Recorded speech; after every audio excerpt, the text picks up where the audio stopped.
best team in London, no, the best team of all. Everybody knows us, we call Millwall. Let them come, let them come, let them come.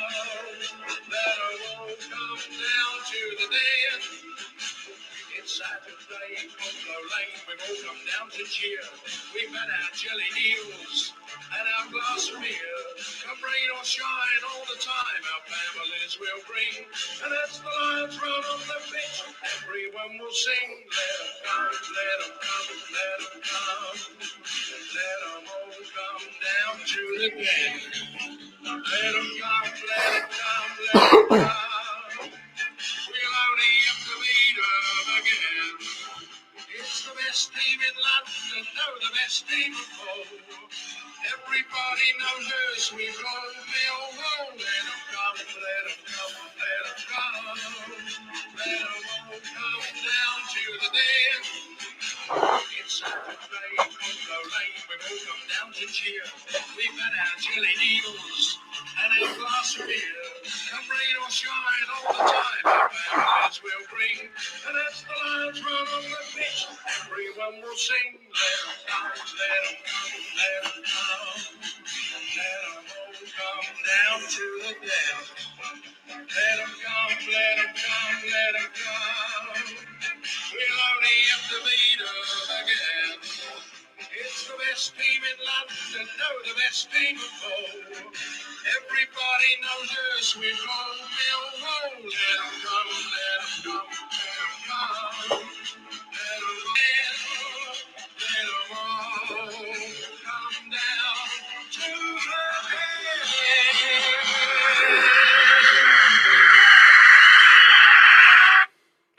end. Good evening. How are we? Welcome to a Monday night show. It is Monday. Yeah, it's Monday. FA, both rounds. Don't know how they're going to work that, but they are going to work that. And that is on about 7:10. Hang on. What's this saying? What it's saying?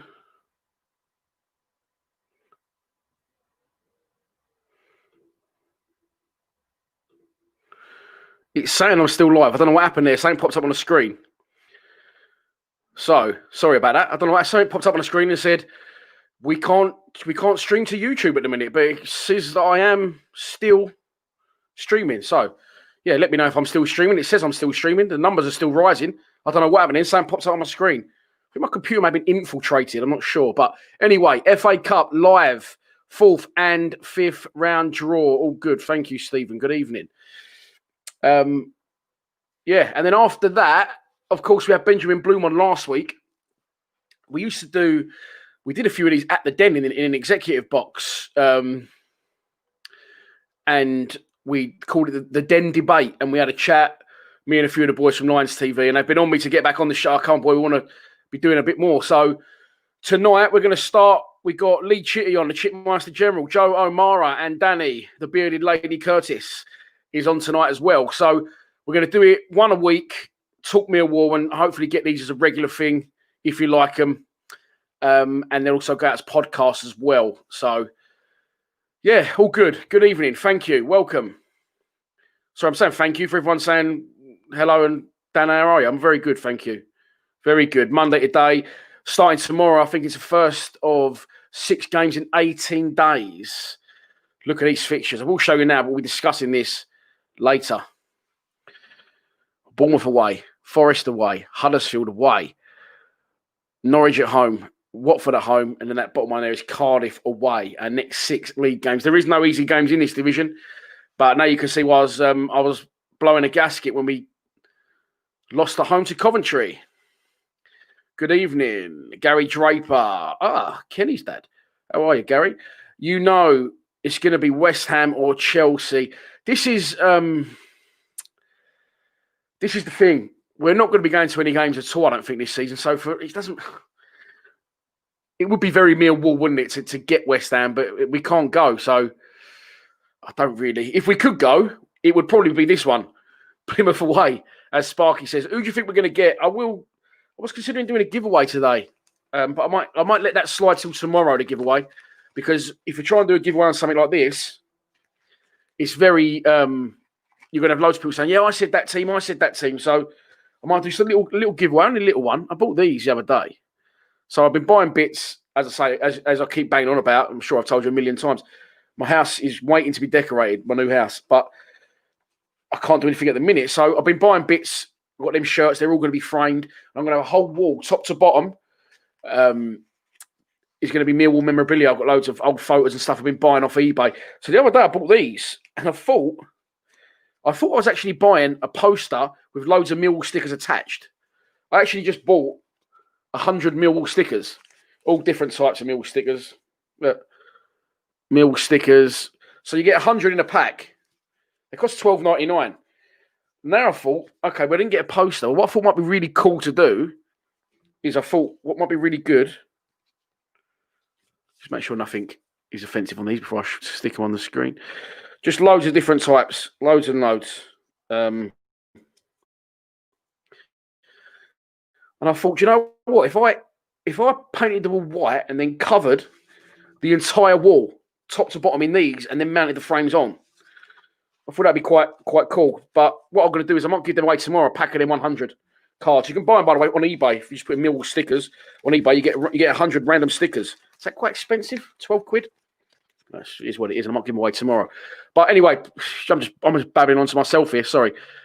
Tonight, the stream starts in 3 minutes. The game start. The program. It's a double draw, so I'm expecting it to take a little bit longer than obviously one draw would do. And I said after that, we're going to get Joe on, we're going to get Danny on, we're going to get Chitty on. We've done a test earlier, and we're going to talk about what's going wrong at the Den. So I'm just putting the BT Sport on. We're going to talk about what's going wrong at the Den under Gary Rowett, where we can improve players-wise. We're going to discuss our next 6 league games as well going forward, and just have a bit of general Millwall chat. We've got them 3 boys on this week. I think next week we're going to have Kenny, Pete, and Jack on. I'm just going to keep alternating like that, and hopefully you'll enjoy them as much as you enjoy the live streams. Billy Betcher, Biscuit Spill. Tuning in, a brand new Patreon you are, Billy, as well. Welcome, mate, to Patreon. You'll be getting a Millwall memorabilia pack. Simesy said, I've got a little glitch. Simes, I forgot to ask you, by the way, you signed up to Patreon to do the quizzes, and then you didn't do the Patreon quiz, and try and win a shirt. So, yeah, there you go. Pikey. Luckily, there's no game tonight. Oh, on that note, Pikey trying to ruin it for me. I did block 2 people because they ruined it for me in the comments. And they don't just ruin it for me, they ruin it for you, because if I see a goals come up in the comments, you won't get a natural reaction from me then. I've got to pretend I didn't know it was going to go in, sort of thing. So tonight, I'm going to come off the comments when the draw's on, because I can guarantee some prick will ruin it for me. So once the draw starts, I'm going to come off the comments so I can't see them, so I can give you a true reaction to the draw. And then once the draw is done, I will go back onto the comments. You boys can ask Chitty questions if you want. Don't ask Chitty questions, for fuck's sake. You'll be there till midnight. But yeah, Joe's there. Ken. So I thought, yeah, it'd be good for you. You've been watching the boys for a long time. Might be something different. You get a lot of my opinions, and you're probably sick to fucking death of them and a sight of me. So I thought I'll try and say as little as possible tonight, and we'll get some thoughts from some of the other boys at Lions TV. AJ Richard says, what time is the draw? The draw is, the game's starting now. Sorry, the coverage for the West Ham game is starting now. It's drawing soon before their game kicks off. It'll be Crawley odds on, says Robert Blake. Oh my, right, okay. I don't often go on about other teams on this channel. It blew my mind yesterday when Leeds not only lost 3-0 to Crawley, and I checked out their team. It wasn't too bad at all. Why did Mark Wright come on? The geezer out of Anywhere's Essex. I know he used to be a bit of a player like in the non-leagues. What happened? I know Josh Wright, who used to play for Millwall, now plays for Crawley. But Mark Wright comes on as a 93rd minute sub. It's one of the best things I've ever seen. Just to fucking rub salt into the wounds. Nemo LC, where do I PM you about the face mask? Yes, you are a new Patreon, Nemo. I do know that, mate, and you are from Sweden. And you can just DM me on Patreon, on the Patreon app. There's a DM, and I always respond to the Patreons on there. Takes me on nicely. If you do want to be a Patreon, you want to buy some clothing, or You want to donate to the channel? Super chats are open. Oh, the gun's still here from Saturday. They shall, but if you might need some new batteries in it. But if you don't, not a problem. Crack on, enjoy the show. Please, I will ask you to subscribe. We're getting about 40, 50 subscribers every single time now. We're doing a live stream, so we're hurtling towards 14,500 subscribers. I'm just trying to sort my volume out a bit on this. This Doris is on the screen. Big team or small team, says Lucas Wright. The thing is, Lucas, I was just saying, listen, growing up as a kid, and I heard Dean Ashton say this on one of the it's Crouchy doing the draw on a Sky Sports the other day. And I hear a lot of people my age and slightly older saying it. The FA Cup used to be the one, mate. That's the one growing up. That's the FA Cup final day was brilliant to watch on telly the whole day. It used to start early in the morning, finish late at night, and it was the pinnacle. Every boy's dream was to score the winner in the FA Cup final at Wembley. But now it's not where it was, the FA Cup, because obviously you've got the Champions League and it's not where the money is anymore. And, you know, the league's a bigger thing. The European football's a bigger thing. The domestic and domestic cups are not really a big event anymore. And on top of that now, we can't go to the games. So if we could, as we know in recent years, we've had tremendous success. Oh, okay. So a big team or small team, do you know what we could do with getting knocked out to focus on the league? I know that sounds a little bit defeatist. But Joe Amor, if you are watching, please don't put on the Joe. Can you delete me from the Lions TV WhatsApp group so I don't see what's happened before it's happened, please? Thank you. They're showing the numbers on the screen, so I've done some graphics for tonight. Of course, Millwall are ball number 15 in the draw. Ball number 15 is the number you are looking out for. If you're interested in other teams' numbers, they're on the screen right now. Oh shit! And the graphic is messed us up a little bit. But I can tell you that top team is Plymouth Argyle, top left. Southampton 2, Chorley 3. Oh, the balls are in. Hang on, we're going. Excuse me. Peter Crouch, absolute units, poured the balls in the box. Right, we are ball number 15. Okay. And the draw is underway. Crouchy goes high and goes low and delves in. Ball number 32 is the first name out of the fourth round draw. It's Cheltenham Town. Joe just said, I bet we got Cheltenham Town.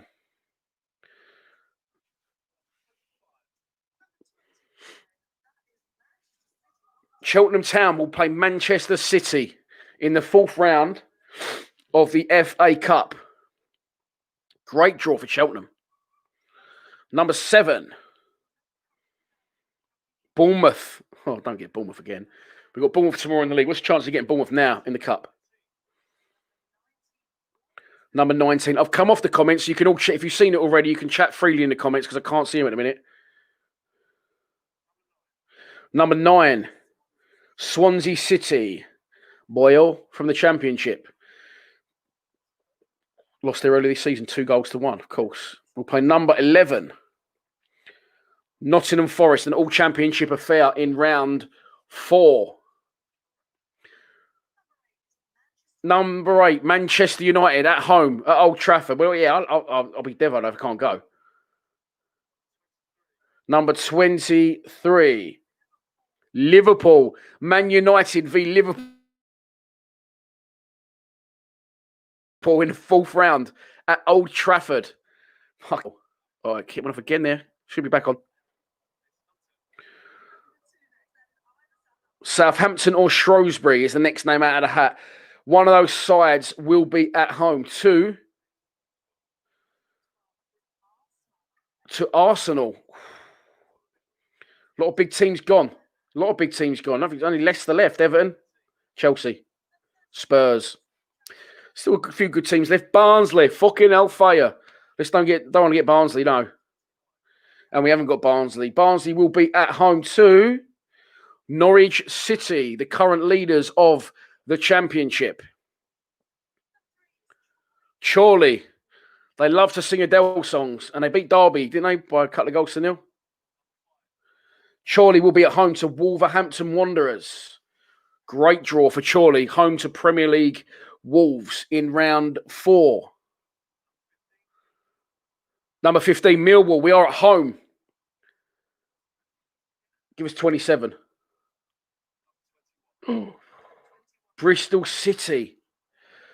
Millwall at home to Bristol City in the fourth round. Why do we never get a good draw? Well, I say that. We've had some good cup runs over the last few years, haven't we? But Bristol City at home in round 4. It's just a bit of a nothing one, isn't it, really, if I'm honest? It is a little bit of a nothing one. Let's go to the comments now, because until the fifth round comes in, I've had a donation. Barry Ward, thank you very much. I wasn't expecting any donations tonight, but this definitely needs some new batteries. All greatly appreciated. Cheers, Barry, for your kind donation. I did actually click on the screen. Right. Yeah, for fuck toilet. Nice draw. Pony, for fuck's sake. Boring Bristol City. Little bit of a mixed bag there. No, nothing to get too excited about. Nothing to get too excited about at all. But listen, we could just do with getting knocked out, if I'm honest, couldn't we? Pike is not happy. She says, for fuck's sake. Chazo Luke says, winnable. I saw on Pete O'Mara's fan cam, his full-time fan cam, that he said, oh, yeah, get another low team and keep pressing on in the cup. The money's nice in this day and age, I suppose, especially with the current situation. But I just don't think we need to be in the cup this year. We can't go to any games, as I've already said. So the draw's still going on. I thought we were going to get Chelsea then. Chelsea are at home to Luton Town. That'd have been a nice one. But people are saying you're gutted. And Sparky just covers exactly what I was thinking, but didn't know how to say it. No fans, no point. Begs the question why I'm on this track. But there you go. No. Bristol City at home. Do you know what? I hope we get knocked out. Just to get it done. Because please don't think we're going to get further in this cup and you're going to be let back in the grounds. It's never going to happen. It's never going to happen this season, I don't think. Stockport or West Ham played Doncaster. The fourth round draw is nearly concluded. And then, of course, it goes straight into the fifth round draw. So I suppose they'll draw us out again. And if we get another home draw, it means we'll get 2 home draws if we get through. Or if we get drawn in the away tie, it means if we get Bristol City, we'll be away in round 5. So, yeah, interesting one. Everton versus Sheffield Wednesday concludes the fourth round draw. John de Gauvois. See, this is... I shouldn't give it the time of day, but I'm going to. Weirdos. Oh, but you know what? I'd rather get abused than have weirdos like this in the chat. So people make out their Benjamin Bloom. It's not Benjamin Bloom. And this guy's obviously done that to get a shout on my channel. But you're not Benjamin Bloom, so you haven't actually had a shout on my channel. People make out they're my son. People make out they're me. It's just really weird. Really weird. So, sorry. And that's probably what that guy wanted. He wanted me just to say it on the camera. But as I said, he's wasted his time and I blocked him in two buttons. So that's him gone till he makes another one. Yeah, Billy Jackson, very, very true. Says we need to focus more on the league than the cup run. Absolutely, Bill. I think we're in trouble, mate, as we all know. Yes, I shouldn't acknowledge it, but at the same time, it off intrigues me because I just can't work out why someone would do it. It just doesn't make any sense. But there you go.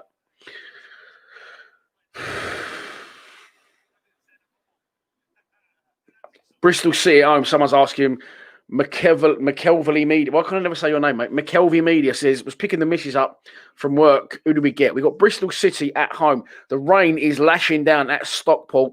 That's some good away days at Stockport back in the day. I think we won 5-1 there once upon a time. I don't believe they're in the league anymore, but at one point, they was off championship. Someone's in the waiting room. They're not getting in with that name. Well, no, the fake Steve Morrison, I don't mind. Because it's not me, and it's not my son, and it's not Benjamin Bloom. People make parody accounts of actual famous people. I understand that. That's fine. I don't have a problem with that. I quite like the way Steve Morrison plays that role.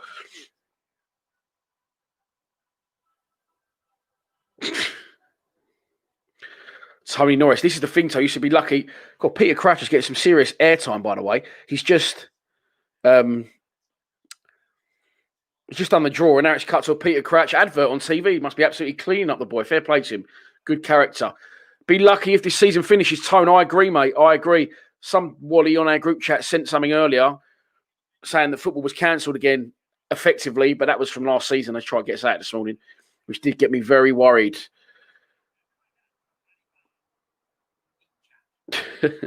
This is the real Billy Symes. Only one Billy Symes.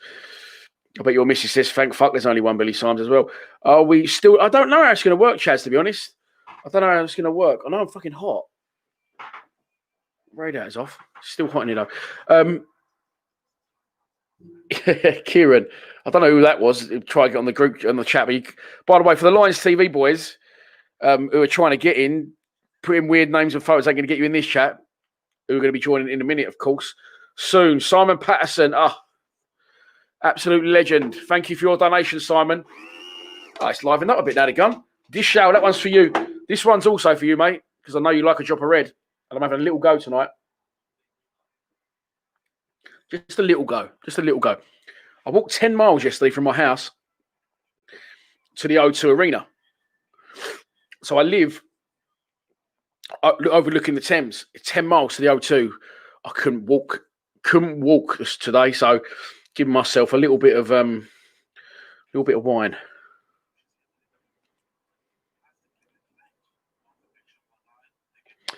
Who do I think will get in the fifth round? I don't know. I suppose now the way to look at it is, okay, so we can beat Bristol City. We might as well try, if we get someone in the fifth round, I suppose, with the money situation, the COVID situation, no fans, it would benefit the club financially to go further in the competition. So, what's happened here? So, yeah, someone's shit then in round 5. If there's any bad teams left in by round 5, I suppose we once got to the final, didn't we, without playing a Premiership team. So the further we can go, the better, I would say now. Wycombe Wanderers at home to Spurs. Chorley at home to Wolves. Shrewsbury, if they beat Southampton, at home to Arsenal. Cheltenham at home to Man City. So nice big draws there. Man United, Liverpool's obviously the standout one. Where's the motley crew then, Dan? Okay, so we've got they're going to do, if you didn't know, they're doing the fifth round draw now as well. So they've done the fourth. Now they're going to do the fifth. And then once they've done the fifth, I'm going to bring the boys in. They're not in the waiting room yet anyway.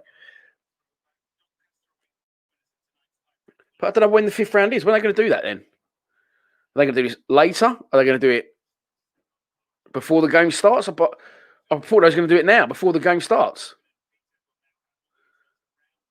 Yeah. Yeah, here we go. Back in for the fifth round draw. I'm going to come off the comments now, so I don't have to moan at no one for ruining things for me. Okay, so we know we're at home to Bristol City in the fourth round of the FA Cup. I would now say, let's beat Bristol City if possible.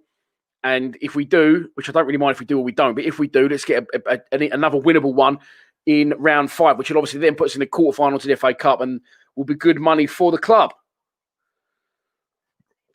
Our new number is number 8. We was 15 in round 4. We got a home draw against Bristol City. We are now ball number 8 in the fifth round draw, which is going to be done right now by the big dog, Peter Crouch, once again. I've come off the comments, so I can't see the comments at the minute. So if you want to discuss it in the comments, feel free to do that.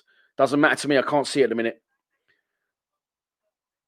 And I think Joe's removed me from the WhatsApp group as well, so I can't see anything. No one can ruin it for me unless you run up where I live and shout through my window who we got.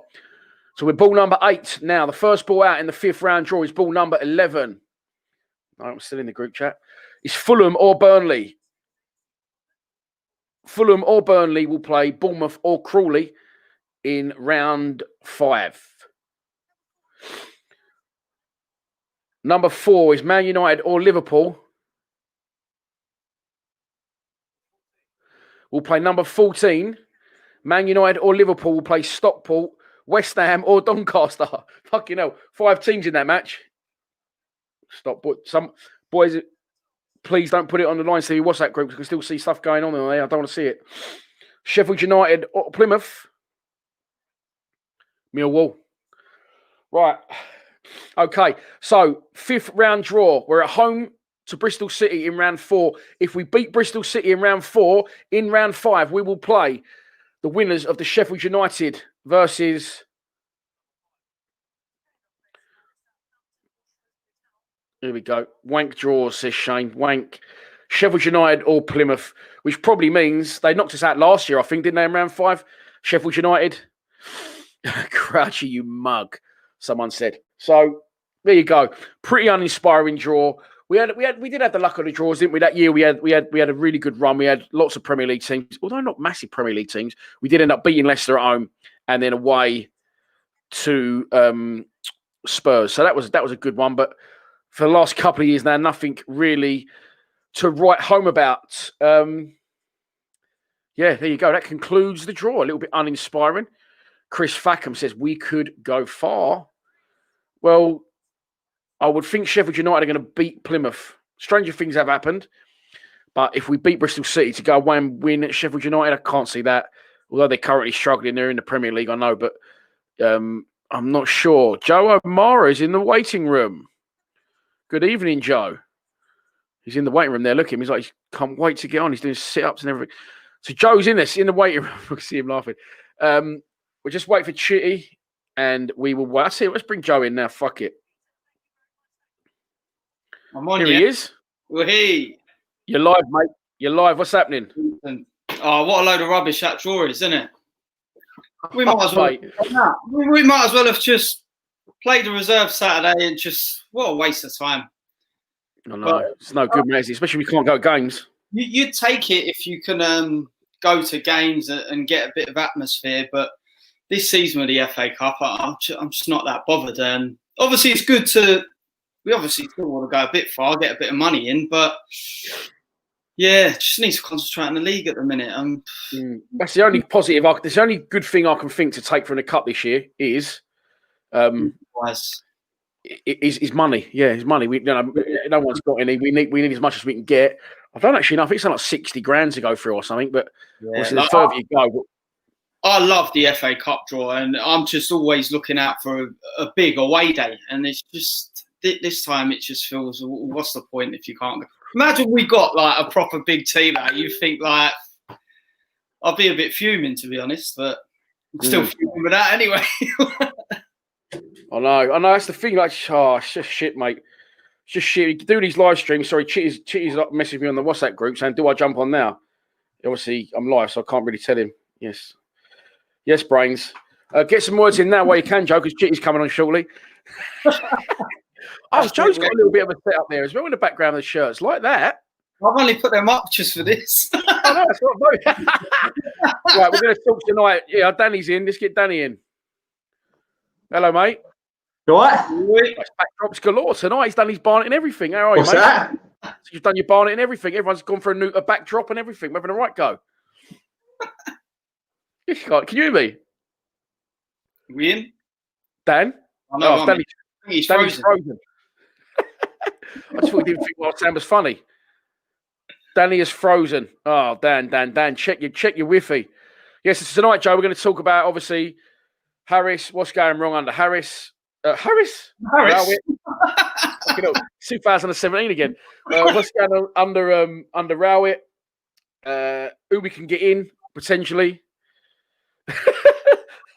Someone just called Danny a young Uncle Albert.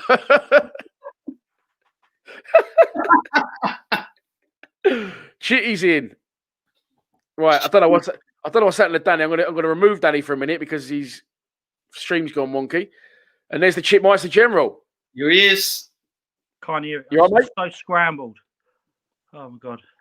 You're on, mate. I can see you. I can barely hear you. It's all scrambled. This is fun. Yes, it must be your phone, mate. Oh, it's a bit clearer there. Yeah. Apologies to the viewers. Obviously, it's our first time of doing this, so you have to bear with us a little bit. What you make of the draw, Lee? Uninspiring, isn't it? That. Yeah. Always is, though, isn't it? Always is. We didn't even have the disappointment of failing in round 4, knowing we had a big boy in round 5. It was both of it. Yeah, I thought we might get that. Like, the the one that always stands out in my mind. Remember when we could have had a Chelsea in the next round and we lost at Bradford? I was there that night. That was one of the worst nights of being a Millwall fan. We got absolutely battered by Bradford. And we could have had Chelsea next round. Yeah. I'll tell you what, another shocker, Joe. Another shocker we was at Rochdale Way. Oh, yeah, that would have been Tottenham home, wouldn't it? Yep. We beat them and we lost that. We beat Everton. We're in the pub. Everyone's celebrating because AFC Wimbledon were thumping West Ham. And I said, watch us getting in the next round. We've got AFC Wimbledon away next round. Oh, no. You just knew it was happening, wasn't it? It's just not meant to be. I was going to say it's not kind to us, but in ways it is the draw. Yeah. I just think we need to get knocked out, and that's what we're going to talk about tonight. We'll give it another couple of minutes before Danny gets in. Some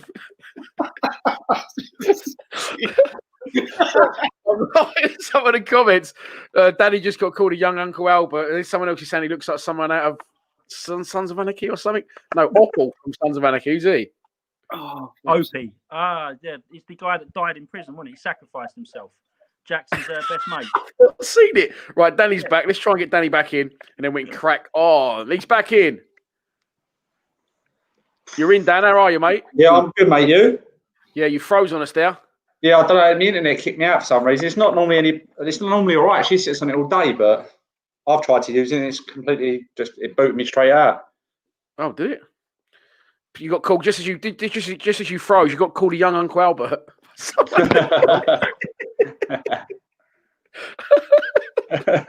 Right. Sorry. So this is how we'll do this, boys. Said, bear with us to the viewers. We've not done this before. Obviously, we're going to talk about Millwall. As I said, I what's it called? So I just love some of the guys. Focus. They hear enough of my opinions and stuff. So we'll talk tonight about you boys and what you think. Dan, start with you because we had a chat off air earlier, and you said something that really resonated with me. You said about Millwall at the minute just sort of sums up the world in general, doesn't it? The way we're feeling about stuff. Yes, it does, mate. It's like we're depressing to watch. I find at the moment it's not like watching Millwall. It's just the whole feeling of all this this lockdown and that, and not being able to do anything. It's just like watching it. For me, it's just all rolling into one. Like watching Millwall now is not like what I expect to see when I watch a Millwall side. No, I agree, mate. I agree. It's not. So Rowett does set up to not lose games. Let's start out with Gary Rowett and what's going wrong under him, in my opinion. I'm sure everyone's of the same opinion, but things aren't going right. Whether people want him in or out is another question. But he sets up to be defensive and not lose, but he doesn't do that with aggressive players. He tries to do that with ball players, doesn't he, Lee? And it doesn't really work. Yeah, I think we've always screamed, about playing better football, and we've got to find that balance. But if you're going to play pretty football, you've got to be really good at it. You've got to tear teams apart. And if you're going to be having ball players with the mentality of not wanting to score goals and go for the jugular, then you're always going to be sitting on the back foot. If you're not creating chances and putting them under pressure, then what's the point of having ball players? You can play pretty, but Holloway played, I think we had average of something like 59% possession with him in. And we was having 2 or 3 shots per game. So you do need Millwall type players if you're going to be setting that up. I mean, it's all good for having ball players when you're playing like Brentford, open, expansive, good football, quick football, moving forward and looking danger every time. But it is just a case of it's very. I used uninspiring for the draw. It's very uninspiring when you're watching it in front of your own eyes, and it just frustrates you because you just want to see something happen, and nothing's happening at the moment. You was right. Well, you spot what you just said there because I'm one of the worst for it. And we was all saying we're fucking bored of Harris Hoofball, we bored of this. Now we're playing football. We're saying, well, we ain't going to win games with ball players, so you can't get it right. Joe, you was a massive G Rowett fan. The revolution just took you by storm. Are you still sitting in that ship? I'd say just about. It's just I don't know what's happened because when he first come in, we were exciting to watch. Obviously, you see how we finished before the lockdown come. How strong we were, sort of second half of last season, and it's just gone completely the other way at the minute. And it's just been terrible to watch. It's been absolutely dire at times. I think the Middlesbrough game sticks out most to me. There's just been like no fight, no passion, no aggression. But we did have that last season, and we haven't had a huge amount of change around in playing staff, have we? Other than a couple of loans coming, but I can't stick my finger on it. What I think the problem is, but I'll leave that for a bit later on. Yeah, well, you're right what you say, because you just said it there. You know, the changing clientele of players hasn't been a lot. It's not been many. So for those saying, well, Rowett hasn't got the players, he had them playing, didn't he? He had these players playing. Yeah. Who was that? We've It's got just Hall Barrett since. Remember? Yeah, that's it. And they were the players that were doing the business for him, wasn't it? Yeah. So, do you know what? The worrying thing for me is when I watch us, can anyone put their finger on what style of play we actually try and play under Rowett? Actually, how we, what you don't, I couldn't tell you how we try and play. How long has he been in charge? It's a long time he's been in charge now. And I could not tell you how we try and play under him or what kind of way we try to play. Yeah, I think you could see it last year where we were sitting tight and then breaking with a bit of a quick ball, quick pace, getting the ball forward. And that worked. And this seems to be this year, that's not happening. So it is hard to sort of say, well, how are we playing then? Because if you're going to sit back and then not doing anything with the ball, then that's not a style of play to win games, is it? I mean, you're definitely right there, Danny, mate. I mean, there's no cohesion or grand plan here that everyone going, well, you know what he's trying to do. It's not quite working right now. But it's just, well, what are we doing? I think it's what Dan said. I think Dan said, I'm sure it was Dan that said it, is Rowett setting up not to lose games rather than going to win games. And at the end of the day, goals win games. Like, we're not creating opportunities. There's just no threat going forward whatsoever. And I don't know how many times I say it. And I've said the major thing we need to do is getting a central attacking midfielder. Someone to pick up the ball and just be more direct with it. But the problem is, does Rowett like that sort of player? And it doesn't seem he does. He wants the two... Another ball player, mate. He wants the two holding players, doesn't he? So I don't know where it's going to change. Well, I have got no issue with the not going out to lose a game against probably about 4 teams in this division. Setting up not to lose against the better sides. But what winds me up more than anything is when we set up exactly the same against, say, for instance, someone like Bournemouth or Watford, and we'll set up exactly the same against them to someone like, for instance, Wickham or Coventry. No disrespect to them, but their sides we should be going straight out and beating, for me. Yeah, make you right. Yep. I went nuts. So I'm just doing a graphic to people asking what the FA Cup draw is. So while you're talking, I'm going to put it on the screen in a minute. But people wondering why I'm going nuts about Coventry. I'll get onto our fixtures in a minute, the next 6 games. But like Danny says, we found that winning formula with Rowett, with a 3 at the back, 2 wing backs, 2 central, 2 wide, 1 up front. Now that's not working. He just keeps playing it. I don't think it always happens wherever team you are. If you get a new player in or you get a new formation with a new manager, there's so much analysis in this day and age that eventually teams work out how to counter that. And now that isn't working. I don't think he knows what to do. Rowett seems very stubborn, doesn't he? He don't want to. Definitely. He don't want to switch things up. It's sort of his way or no way, really. And I think. I'm not just talking about us, but other games of football I've seen. I had this conversation with someone the other day. I said, I think football as a whole has just got too technical and it's become very boring to watch. Our games have become very boring to watch, but even some other games lately. And I think it's a case, especially of us, of just going back to basics. I'd say play 4-4-2, stick Zahora and Parrott up top, get someone in the centre of the park that pick up the ball and just run out. Millwall and too technical in the same sentence, Joe. That's Rowett for you, isn't it? I know. For me, the frightening thing is with his stubbornness is how is Thompson not getting a game? Right, that is something that baffles me, boys. And we'll get on. Joe led me on nicely to that. I was just thinking it in myself. We'll go through in a minute, each one of you, to have a little think about it if you can, just your best 11s and formation as well. But this thing with Thompson, honestly, I just think, forget that Thompson's a Millwall fan. Maybe that was in my head. I just think he's took an absolute liberty with him on Saturday, put him on for 3 minutes. I do. 3 minutes. It does take the mix, to be fair. I don't know why he didn't. Listen, It's almost like an insult to his. It's almost like an insult to his. If you're trying to freeze a player out or you don't play him at all, to bring him on for 3 minutes, you might as well just not bothered. Smith got less as well, didn't he? Yeah, I don't. Again, what's happening there? Like those, and he's very much. If you've seen Gary Rowett's stubborn. In the same breath, you could say he just will not.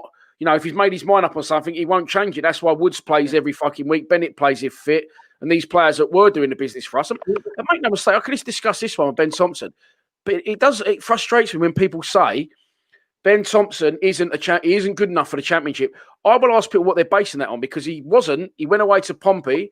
He came back. He played a big part in keeping us up. I think it's saying like 4 goals and 4 assists in like 6 games or something like that. Playing with confidence, though, wasn't he? Scored the first goal in the Rout Revolution. Yeah, that's Joe likes scored it.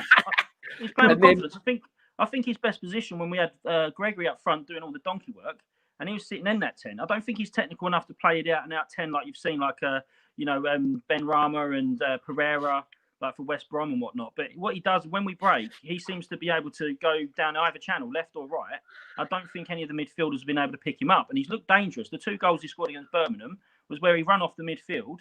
One was down the left wing and he ran in and scored, and the other one he just ran off the midfield. I don't think we've got a player that runs out of the midfield and gets in the box at the moment. And that obviously is another thing that you can get chances from, but we're not utilising. So, mate of mine there, look, right, Ryan Double. You're right, Dan. Don't understand the hate on Thompson. If you don't rate a player, fair enough. But to bring him on 3 minutes against Bournemouth, okay, each one of you just go around, have a little bit on Thompson, and if you think he's good enough for the team and the division. I'm going to say I think he's probably one of the better options we've got at the moment. The best of a bad bunch, maybe. I don't know if he is the answer long term going forward. But I'd say to throw him in and give him a go right now, because he can't do much worse than what we're already doing. And plus, I just think that sort of player that is just going to show a bit of fight and a bit of aggression. And that is the one major thing that we're missing right now. Yeah. Dan? We're too easy to play against, I think, because of the way our midfield are. They sit off. Woods is pretty to watch. But Thompson, no matter what we say about his ability on the ball, he would be a complete pain in the arse to play against. You can see it. And that's what we miss. I personally believe that he walks into our team at the moment, but for where we want to be in the future, if we want to push on, he would be a squad player. But currently now, we desperately need him. Yeah, I think when he first burst through, I think everyone was desperate for him to be club captain in 5 years and all that, and a lot of hype on the boy. I think his best position is in that 10, because I think if you watch him, you can't play in a 2. I don't think he reads defensively well enough, runs off the midfield. He doesn't track back as well as he should. I think he gets drawn to the ball still too much for this level. And it can be a reliability in a 2. But in a 10, as I say, he's got that sort of low centre of gravity that people find hard, and he wriggles into these little spaces and just draws fouls. He can hit a ball. As I said, I think Joe was right. Danny's right. Yeah, he's probably best to be in there, but in the future when I crack on, like squad player, yes, definitely. But right now, he must be just absolutely. He must be heartbroken. Look, the club means a lot to him, so to be getting mugged off on live TV like that, yeah. But again, that's his best position in the 10. Give him a free roll. Don't let him have to track back and whatnot, and just get him to run in pockets of spaces. He can go left or right. He can be an absolute nuisance. Danny's right. Yeah. You wouldn't want to mark him, would you? Yeah, you were spot on, Dan, what you said there, where you said, if we want to kick on, no, but where we are right here, right now, he has to start, because he's got that little bit of mere awareness about him. Steve Lee's a regular to this channel, a patron as well. Steve says, from what we have at the moment, I'd play Leonard and Tomo in the centre. So if we're talking, well, it doesn't matter if we're playing a 10 or no 10. We always have 2 central midfielders. I would agree with that. What about you, boys? What's your best ideal central midfield pairing? I'd pick them 2 right now. So yeah. I would go. I would want a different formation. I'd go 4-3-3, and I'd have Tomo, Woods, and Leonard. Leonard is box to box. Tomo is more advanced all the time, and Woods is sitting. That's a good point, actually. Yeah. I think Woods he struggled in that defensive role. I think he gets too deep.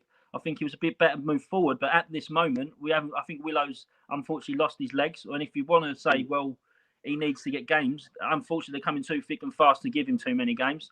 And I would say that because last year the best play we played was Willow sitting, Wood slightly just forward, and Malumbi box to box, and we had just covered all bases. So I'd definitely go with Woods holding, Thompson and Leonard, with Thompson more of a 10 than a CM. Because we're giving Woods is getting a bit of stick, in but I think it's more to do with the formation and his ability. The fact that he's only got one other one in there with him. I think if you put another one in there with him, I think he'll shine. Yeah, I think so. I think he's getting clipped from being too deep. And he can't really show off his passing range by being that deep. You know what I mean? He's not going to be able to ping 40, 50-yard balls on someone's toe every time. And Dan, I always get called. I'll get called all sorts on this channel. I'll get called Big D. And within 10 minutes you've been on, you've adopted a new name, Raul Albert In. Everyone's saying, hey, listen, I'll take the Albert In though, mate. Yeah, well, it's better than getting called Big D, Dan, isn't it? Fuck me. You know what? You was right again. One of you just said that. I'm not sure who it was. But for those who say, Raul, it's a master tactician, you're spot on. He doesn't complement a midfielder with another midfielder, does he? Yeah. He plays two similar types of players together. You've got your midfield is your engine. They've not only got to protect the back four, they've got to create for the strikers. And he never gets that mix right, does he? I mean, Woods and Williams, they're so similar in style. It's not going to work. Well, it's difficult, innit, when you're trying to play football because you try and play it in triangles, don't you? And play around teams. It's very difficult to play in triangles when you've only got two in there. And you've not got a pivot up top in like a 10. And that's the problem I think Woods finds. Woods has to go backwards with it or side to side because he's got nowhere else to go with it. I don't think he's a Mill type player. However, when he does get further up the pitch, he's clearly very talented with his passing range and his vision, but he just doesn't go and do it, does he? Do you think Rowett's telling him to do that, or do you think that he's just doing what he wants? Joe Holloway says Danny's got it spot on. Those three in midfield in a 4-3-3. Right, Joe, we're going to go with you first. What's your best team? What's your best team? If you can think of an 11. What, from goalkeeper to up top, yeah? All the way through. If you got it. Do you know it? I should have actually prepped you boys for this today. Sorry. I could probably work something out, to be honest. I'll probably go Bart in goal. I'd probably go with a 4-4-2. I'd go, Bart in goal. I've got a big controversial, say Malone left back, Cooper and Hutt centre backs. At the moment, I'll still sit with Romeo right back, Wallace on the right, Bennett on the left. I'm going to go Woods and Thompson in the middle, and then I'll stick Zohore and Parrott up top.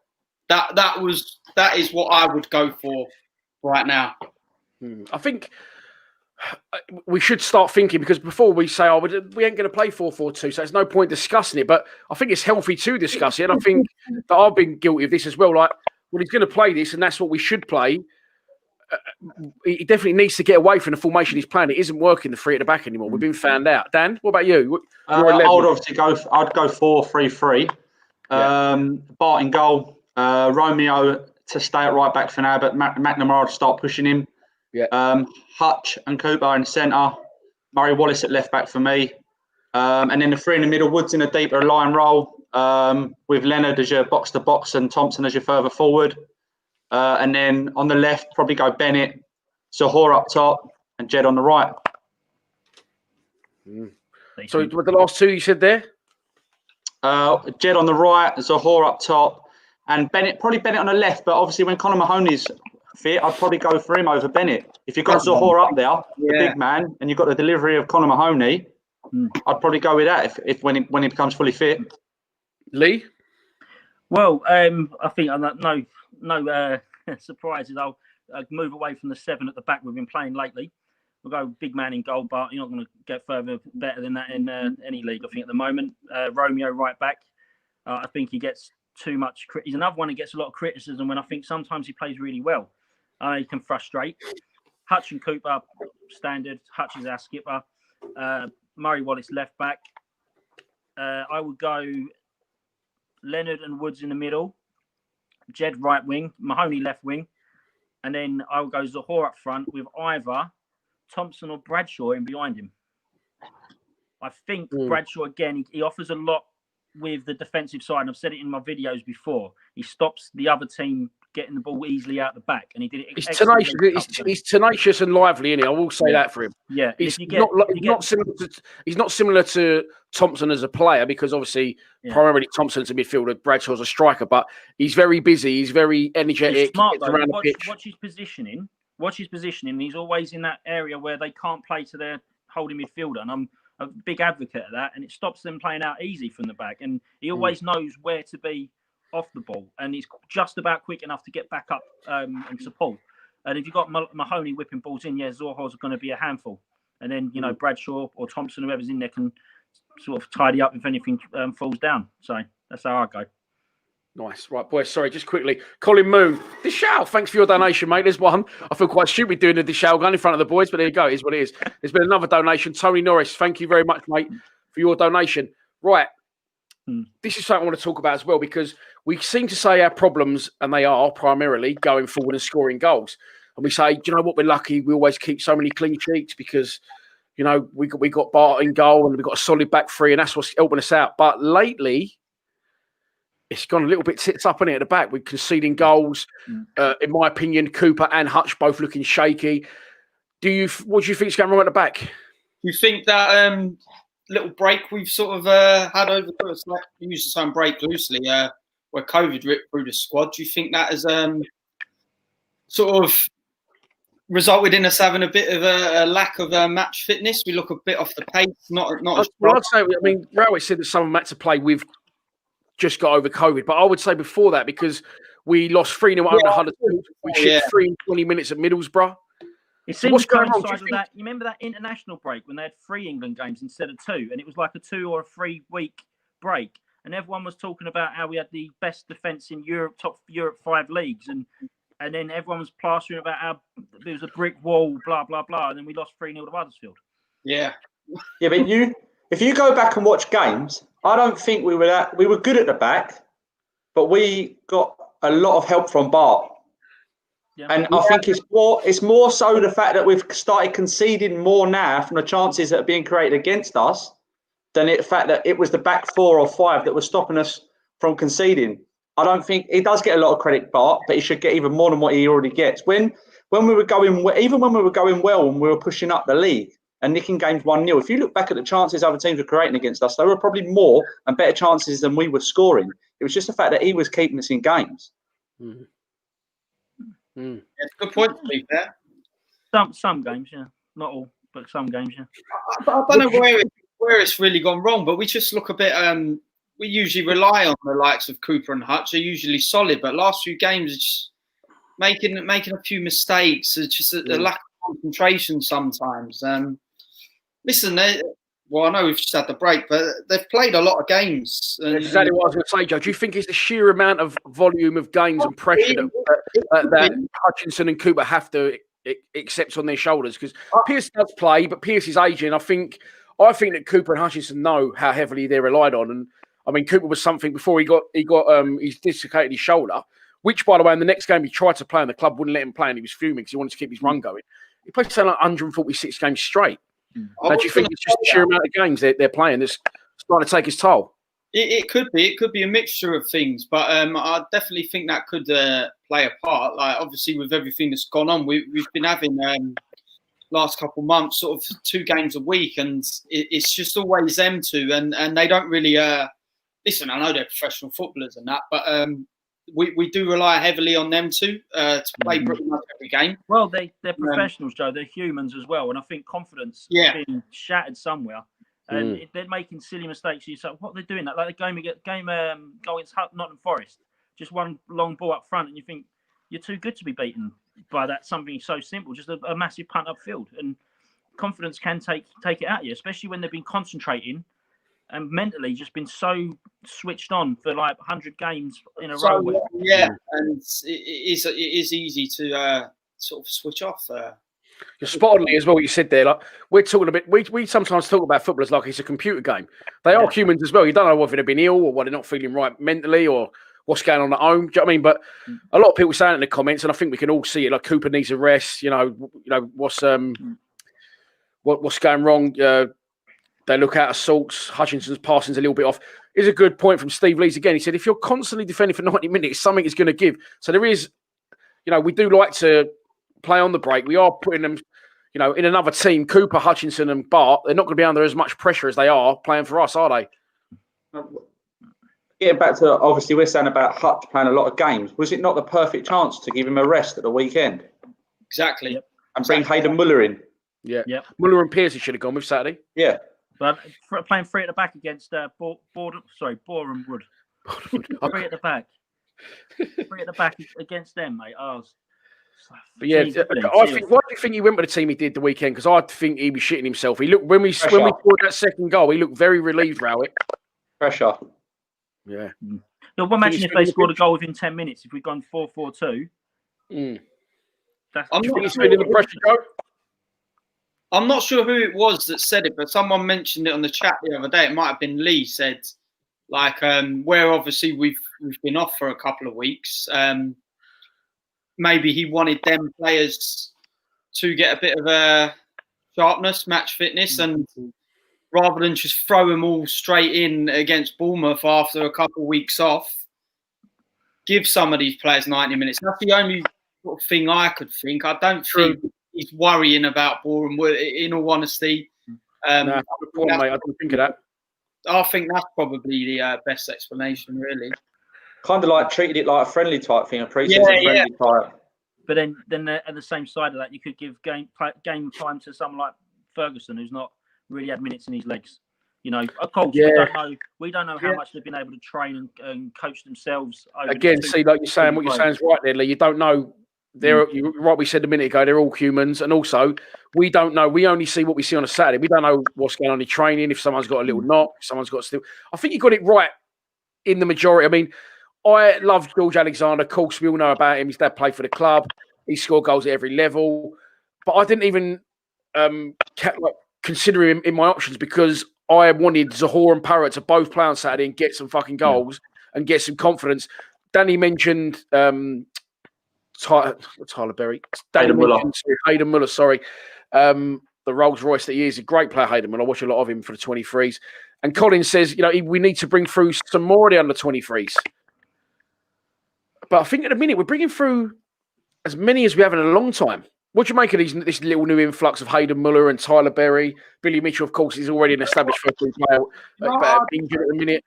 Do you know what I'd say? It's been a long while since we've sort of had a little influx of these youth players. And you sort of mentioned it.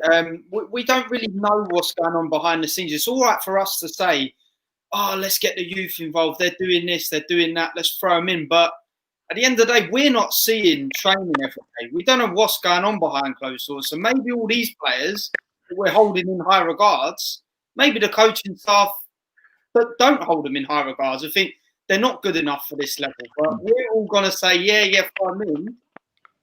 I'm sure the management know a lot more about these players than us. I'm not saying, but on the same note, we're never going to know unless you give them that chance in the first team. So.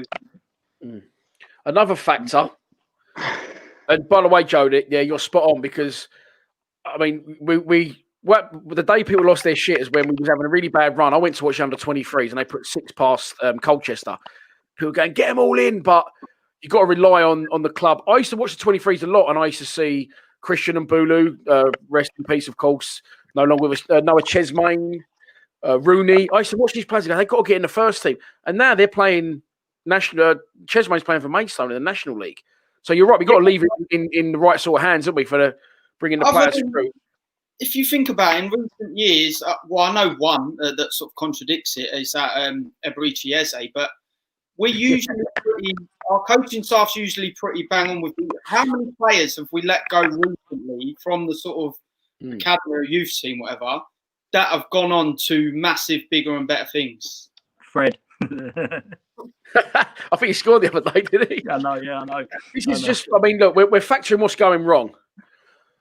Sparky just said COVID has helped to hurt our home form. Although I will say, Sparky, before lockdown, I think Reading at home 2-0 was our first win our only win for a long time. Boys, where do you actually think each one here, where it's actually, if you could pinpoint some major factors where it's going wrong at the minute? As we know, 3 wins, 1 win at home all season, 3 wins in the last 20 at the Den. home form's clearly an issue, isn't it? Yeah, I think confidence. I think lack of ambition, and I just think this. I know you can say obviously games coming thick and fast, but swapping and changing a lot's not helping. I mean, you do want it when we've had good runs before. We've pretty much known our first 11, and just one or two here just to freshen up. And it seems to be like 5 or 6 changes sometimes, change of formation. I think it's all just a big bundle of negativity within the squad, and it's hard to break that. How do you get over it?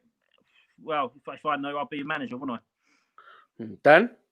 I think the biggest factor is the Callum Davison leaving. True.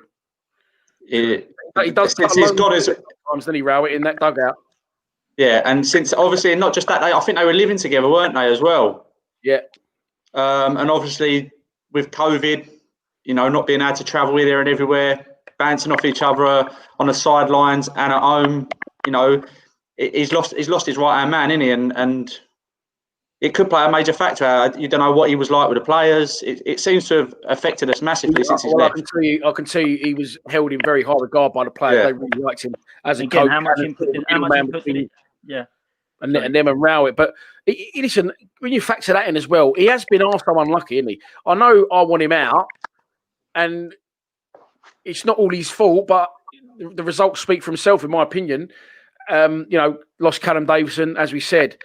No transfer window, hardly. He got COVID himself. Like he got Zahor in, got injured. He got Parrott in, got injured. So he has been unlucky. But unfortunately, my priority is the football club, staying in the division, not Gary Rowett. Joe, where do you think some of the biggest factors going wrong? I can pinpoint one major thing that I keep saying like, day in, day out. I think there's one particular position on that pitch that we are lacking, and I've already mentioned it. And I've said it about 10 times over, central attacking midfielder.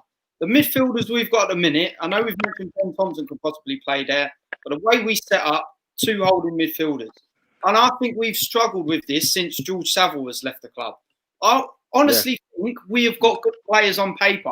It's just that one missing ingredient, and that's where you can look in the transfer window, getting a decent attacking midfielder that's just got a bit more creativity, a bit more intent, to pick the ball up and run with it. And do you know who I used to like? But not a lot of people. He did have his critics, but someone who was very good at that was Liam Trotter. If you look at highlights, I even watched old videos of him the other day when he played for us. He'd pick the ball up like on the halfway line, and he'd just head up, bang, just run with it directly towards goal. As soon as you run straight up their defence and they're on the back foot, things open up for you and you will create more chances. And I just think that is the one major thing that I will seriously pinpoint our big problem at the minute. Boy, sorry, is one of you touching your phone or something? No. I'm like a little bit of interference. I don't know where it's coming from. Sorry, Dan, go on, mate. I think, I watch quite a bit of, obviously, a lot of Premier League football as well. And to what Joe's saying, a perfect example of that in a moment, I'd say, is that you look how Arsenal were struggling. They weren't playing a 10. They brought Emil Smith-Rowe in, and he's turned it around for them just by bringing a player in the right position that plays in that position. So you need, and that's what we're missing. We're missing it. Do you think Rowett doesn't always play? Because I was going mad saying he's got to play a 10. And my argument was, if you want to ask maybe my best team at the minute, I would say 4 at the back. I'd get Danny McNamara in. I'd probably go Murray Wallace left back if we're going to go flat back 4. Hutchinson and Cooper, Bart in goal, obviously. And then I would go with 2 central midfielders, probably Leonard and Thompson, and then 3 in behind a 1. And I said, Mahoney, Jed, and Benny could be that key behind Zahor.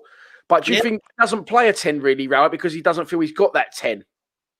Because, as we say, if you get a 10 in, the attacking midfield player, and he plays the 2 deep, you ain't really going to have that, are you? Like, you ain't going to have a 10. Do you think he's not doing that because he hasn't got the 10 to play that? I think he don't play it because he's too negative.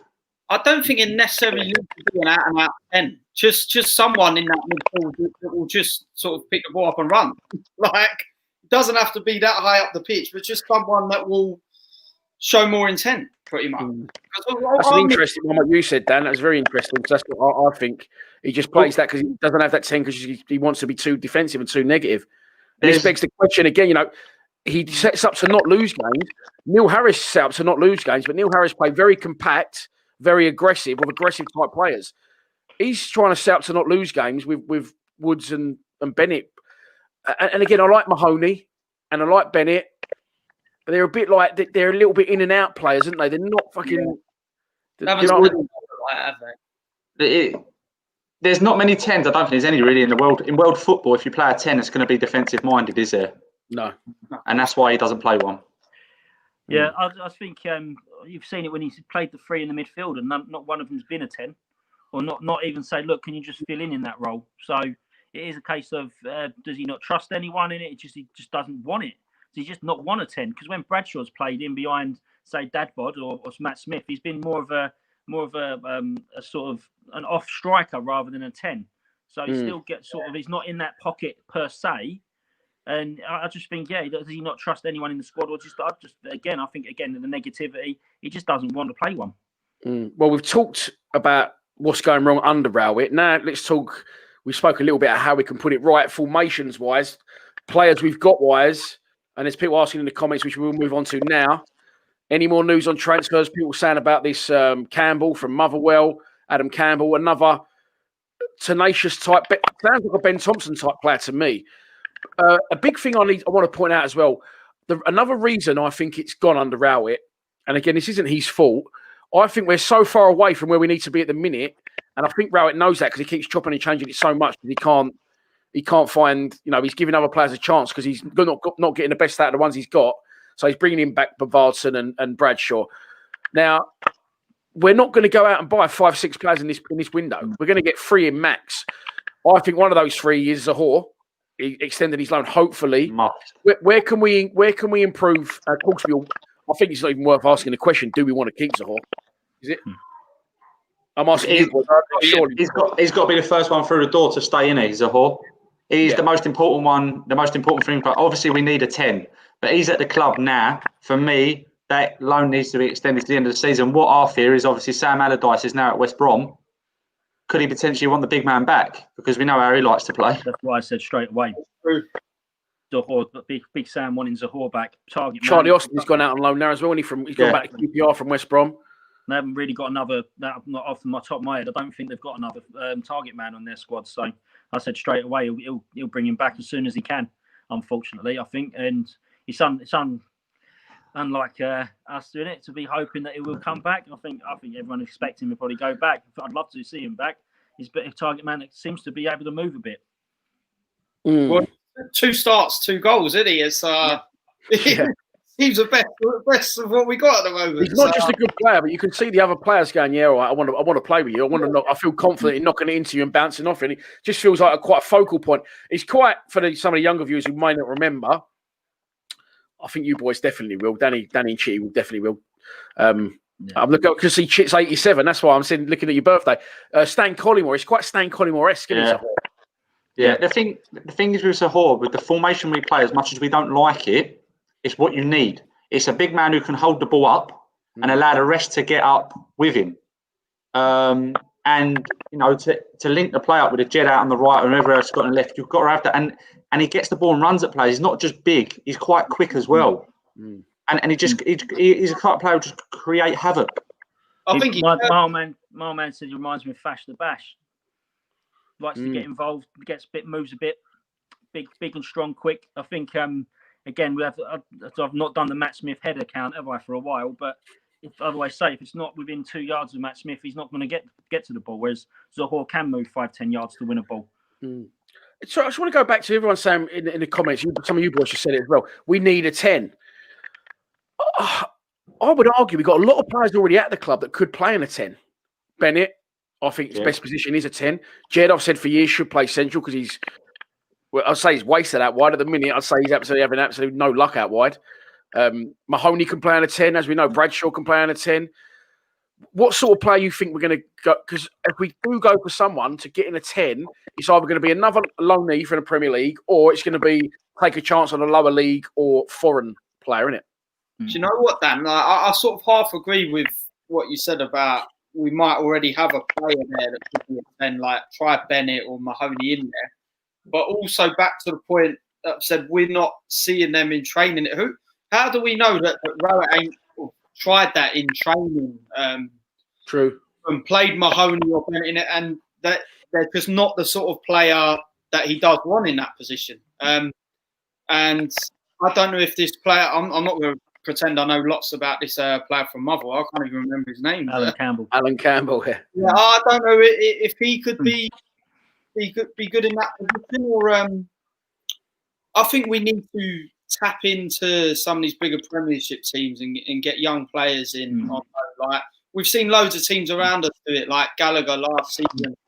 He would have been good to have at our season for the player I would have liked, but I just don't think we take advantage of that enough either. I think long term, I think we need a central midfielder that is capable of playing in a two. As I said it in the group, we've not got one player in the squad that you would say would suit playing in a two. And when you haven't got that, you're forced to be almost playing negative and playing three in the middle. You know, if we've got a solid base with, say, two players that can play in a two, and you can let your number 10 roam and run right, then great. If we've got two players that you'd say we play 4-4-2, we're going to be fine on the ball and off the ball, whoever we play. And I don't think we've got one player in that midfield at the moment that you can say he suits a two. I think we've got a lot of players in a lot of positions, but a lot of similar players, haven't we? Yeah. You've got a lot of wide right players, you've got a lot of wide left players, you've got a lot of centre midfielders, but they're all very similar types. A lot of sitting midfielders, yeah. Yeah. All right. So, again, I've always been honest about this. My knowledge of outside teams isn't fantastic. So, some people are saying Nketiah for Arsenal. No, I don't think that would happen. This guy from Arsenal, Dan. Balogun. That's what I'm asking you. Some of your family support Arsenal, so I'm just asking you. Yeah, Balogun. I don't think we'll get him. There's talk of him leaving Arsenal now because his contract runs out at the end of the season. But he's like, Arsenal talk about shipping Nketiah out for 30 million supposedly to keep hold of his Balogun and get him a new contract. Jesus. But so yeah, he's supposed to be a little bit out of our bracket, then, aren't they?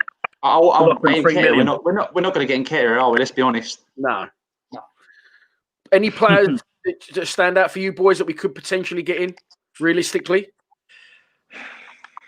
I'm not going to lie, I can't really think of any. My knowledge we're all very quick to, especially me, criticise Rowett, but one, he's got no money, and two, you know, where would we go to get our players? And if they say I think we've already got 5 loan players. The thing is, there's got to be young players about, because as much as we might not know, you look at last season, Emil Smith-Rowe went on loan to Huddersfield. He's from South London. Obviously, we didn't know him before he went on loan there, really. So there's got to be others, you know. Who else did we? Conor Gallagher from Chelsea, West London. It's not far. We're in the centre of London. These players are going out to teams all miles away. So there's got to be players elsewhere in youths in London. We've got Tottenham. You've got Arsenal. You've got Chelsea. All these big London clubs must have youth players that we could take and give game time. And let's be honest, what better club to go to for a young player if they can make or break than Millwall? Yeah, I think, do you know what? A lot of players say, you know, you wouldn't want to join Millwall. I think a lot of young players would want the experience of playing for Millwall. And it's a good point, Dan. It's brought me thinking about something else that you said, from what you said. So Gary Rowett's obviously played football his whole career and managed teams in and around the Midlands. That's his sort of links. Kenny Jackett was very good at exercising what you said, Premier League clubs, London clubs, Andros Townsend. What's the other winger called? Harry Kane. We had Kane. Puncheon, Smith. Brian Mason.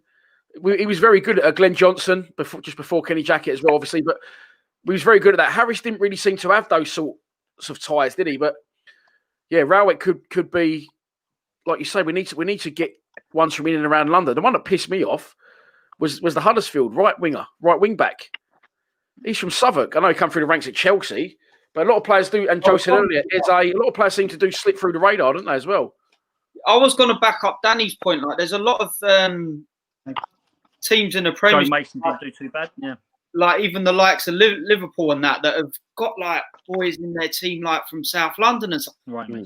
William Brewster last season, he's an East London boy. You'd think like, try and get him on loan, get him back down here, but I don't know why we don't tap into it. Whether we actually are, and they don't want to come to us. I don't know. I don't know. We don't take advantage of that market enough. And Mike went to Leeds. Yeah, I know. Yeah, it's fucking madness, isn't it? Well, Mad Mike says it's the scout's job to seek these loanees. Now, we have just got, again, and this is another reason that gives Gary Rowett a little bit of clout. He's obviously not happy with the recruitment. I think Alex Aldridge used to run news at Den. He left for Stoke, didn't he? And Gary Rowett's just brought in a new head of recruitment. I'm trying to find his name. His name's like Harvey Bubbleberry or something. I can't think what his name is. But yeah, so Gary Rowett must know things aren't right, and he's brought in a new head of recruitment to try and sort that out. But like Danny said, a lot of local players you got going all over the place up north. Someone made a good point on the comments. Where's Chitty gone? Can't see where it's gone, but yeah, sorry, Lee. Sorry, Lee. I don't know what happened there, mate. Yeah, someone made a good point on the comments. Like, what is our scouting network about? Because I see a lot of these young players that are doing well at other clubs. Like, there's a lot of young players coming out of South London. Jadon Sancho's from Campbell. How have we let him under the radar? Someone just said that. Look, Jadon Sancho's from Kennington. Is Chitty on mute? Because he ain't said anything for about 5 minutes. It's really unusual. Technical difficulties. There's only way to shut me up. Millwall's new head of recruitment is called Harvey Bustle. Looks like a silver fox. He arrives at the Den with a wealth of scouting knowledge and recruitment experience in his career, which started with Burton Albion. He then left to join Birmingham. So basically, Rowett's took him with him wherever he's gone, Lee. But Rowett's not really. Rowett's one of these other clubs he's been at. He spent money at. He spent money at Stoke, but at Derby, he usually goes for experience, doesn't he? He goes for experience with he has like old heads in the team. So he has his favourites, doesn't he? And he just brings them to every club with him. Woods. Yeah. Fucking no. Right. So let's move on now, because if Gary Rowett is in charge after these 6 games, I'll be fucking amazed. And that's nothing against Rowett. These are just some very hard games coming up. And again, when people ask why I lose my shit when we lost to Coventry, this is why. The first of 6 games in 18 days starts tomorrow. Bournemouth away, Forest away, Huddersfield away, Norwich home, Watford home, and then away to Cardiff. Difficult fixtures, boys. What we thinking by the end of that 6 games? What position are you expecting us to be in as a club? Exactly where we are now. Do you reckon? Is it position? But I expect us to pick up about 4 points from them fixtures. Realistically, the way we're playing, I don't know what results that go around us will go to determine where we end up. But when you look at them fixtures, the way we're playing, who can I'm normally like you look at my predictions. I normally do, and normally I always go for us to win. But right now, I can't see where the next win's coming from. No, that's what I think we're more. Again, this is not even Rowett's fault. But when going back to what you said about getting players in, I think we're more than 2-3 players away from where we need to be. I think it's just gone completely flat. And I don't think you can turn it around. Colin just says they're very difficult games. And they are. I mean, 3 away games on the bounce. Lee, what are you expecting us to get from those 3 away games on the bounce, starting with Bournemouth tomorrow and then Forest away Saturday? Bear in mind as well, there's a horse supposed to go back after Saturday if we don't extend his loan. I predicted 4-1 thumping, didn't I, at Bournemouth? I think I might have gone for a draw at Forest and then maybe sneaking a 1-0 win at Huddersfield, but that's me being super optimistic. So you're saying 4 points from the next 3 games? Possibly. That's more than it. That's acceptable. But I think we're going to get. Honestly, I think we're going to get. We could lose all 3 of them at the same time, though. We could easily lose all 3. I can't see us winning all 3. The difference is my optimism is we can get 4 points. That's me being my most optimistic. Yeah, and I do respect. A lot of fans think I'm too negative, and I do respect the absolute, complete blanking of how bad things are. And go, no, it's Millwall way. We're going to turn it round.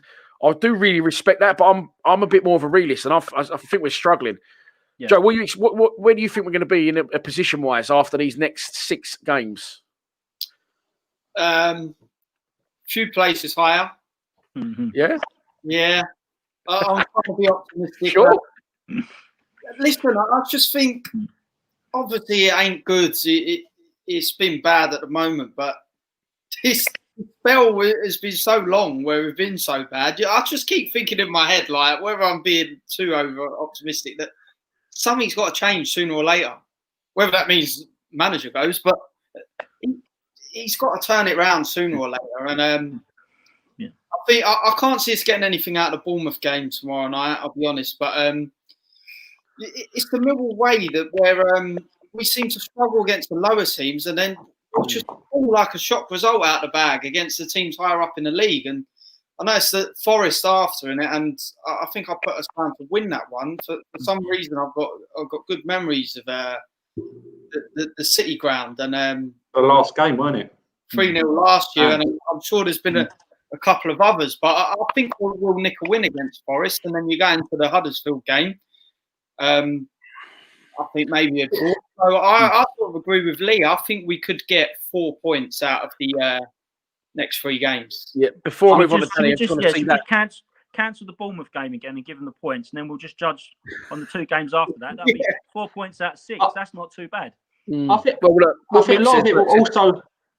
A lot of it could depend on Zahor, because let's remember his last game in the league was against Preston, which was one of our best performances of the season. So if we keep hold of him, pardon? It was 4th, weren't we? 4th or 5th after that? Yeah, something like that. But obviously, we are giving Rao a bit of stick here. But, our last game with Zahor playing up front in the league was probably one of our best performances. If we keep hold of him, the pressure he relieves by holding the ball up top can make a hell of a lot of difference on the pitch. But let's hope that he plays against Bournemouth and it changes our fortunes around just from having him up. We know in football, if you've got someone up there who can hold the ball up and put the ball in the back of the net, he could change our season around. Yeah, where do you think, Dan? Sorry, I asked Lee and I asked Joe. They both said 4 points from the next 3 games. Where do you think we're going to be from the next 3 games, points wise, and as a club after 6? Is that me, Dan? Yeah, mate, sorry. What was that? Next 3 games, how many points will we get? How many points are we going to get out of the next 3 games? And then as a club, where do you think we're going to be after the next 6? We've got Bournemouth next. Bournemouth, I don't think we... Yeah. Bournemouth, I don't see us getting anything from. No. Then is it Watford after that? No, it's Huddersfield. Forest and then Huddersfield. Forest all the way. And Huddersfield. 2 points if we're lucky. Honestly, unless Zahor comes in and completely changes it around for us, which I pray he does, then obviously we can push on. But the Bournemouth, I can't see us getting anything from. The Huddersfield, I think we have to get something from when you look at our fixtures. Yeah. Well, listen, like you just said there, and I would ask all of you before you do answer this, and for the people in the comments. Now, Mick says, look, if we play the Millwall way, I think we could get 3 wins out of 6. So, Jack put this on our group chat the other day. We're going to win 3 games. And I said, Jack, if we win 3 games, I'll sign the channel over to you and all the rights to it. Not it's fucking worth anything. But and he said, no, if we play the Millwall way, like Mick has just said, and I just said, there is no Millwall way under Gary Rowett, because we don't go. We did at Bristol City. I'll give him that. But that was his cup final, I felt. What I don't, another problem I've got is like Danny just said, for the people saying it, to you boys who are saying, I think we're going to win these games, my question to you is, how the fuck is that possibly going to happen? Now, like Danny said, the only way I can see that happening is Zahor is the saviour. Other than that, I can't possibly see how we're going to win a game, because we don't create anything. We created loads against Bournemouth because they're shit. But even then, we missed a load of chances because our shooting boots weren't on, because we don't get in those positions often enough to shoot. I cannot see, looking at that team and how we're performing, how the fuck we're going to win a game unless, like Danny just said, Zahor if we keep him, we've got a chance. He can make things happen for us. To be honest, I think Danny hit the nail on the head. That's what I was trying to butt in and sort of say before. Because you look at when he did start his first game, that game against Preston. Now that is what I argue was the Millwall way. We were brilliant in that game, and just by having him in the team, he might be able to hold that ball up to maybe let our centre midfielders get off the halfway line for once and bring them into play more. And he could be the answer. I sincerely hope he is. We ain't seen the best of him either yet, because you think when he comes to us and played against Preston, I think that was his first full game and he got injured. I don't think he played for a long time for West Brom. No, he weren't in if we get him and keep him, he didn't have a pre-season. They never played him in pre-season because he weren't in their plans. Exactly. So he wouldn't have been fully fit when he played for us against Preston, and he made a difference. Yeah, 100%. We're talking about Zahore's contribution. I've just seen this comment pop up. We haven't covered it yet. If Parrott isn't contributing, why don't we send him back? So my question to you boys is, where do we stand on Parrott? Send him back. Just like that. Lee? It's a tricky one. Again, he's another one that's come in and not played. And when he has played, he's played out wide. He's not. I think for me, he's not like Harry Kane, where he's got that mental braveness to want to get in the 6-yard box and get his nose broke. You know, when the ball goes out wide, he wants to sort of sit off on the edge of the box. You know, when the ball goes in, he's not competing. Whereas Kane wants to get involved and score goals. He just seems to want to just keep a pretty face. Dropped so deep as well, didn't he? Did he drop deep? Yes, that's what I mean. And you've got to get this kid on loan to score goals. How's he going to score goals 30 yards from their goal when we're on the byline? You know. Well, I can tell you now. With people saying he's not.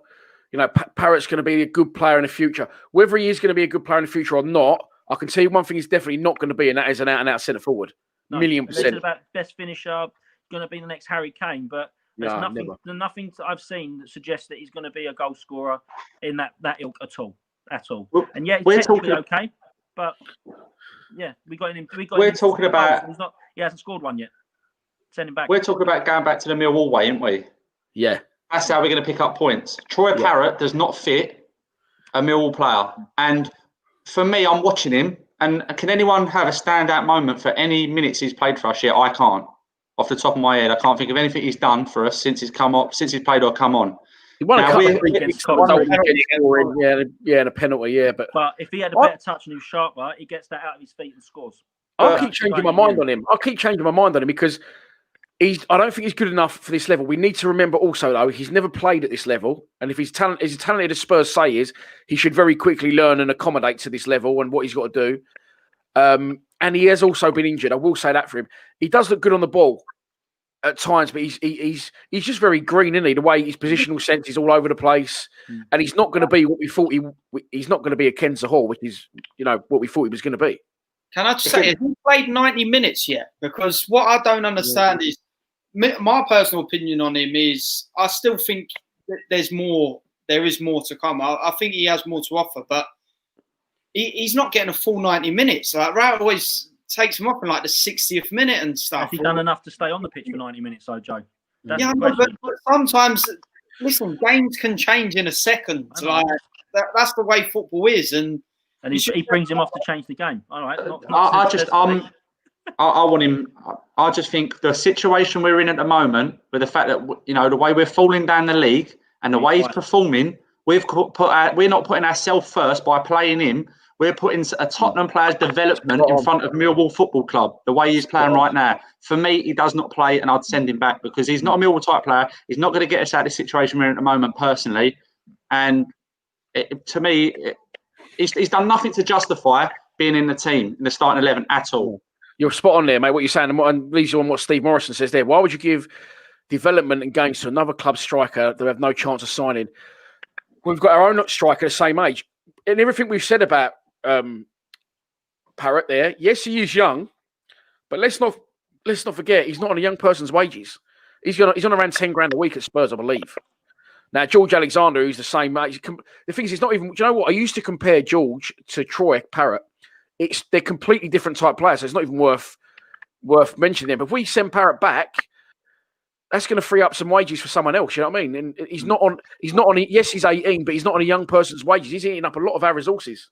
I agree with. I've seen someone put in the comments. Once Parrott gets his first goal, he'll do a Morrison and score loads. I've always said that. Like, I think he's a confidence player.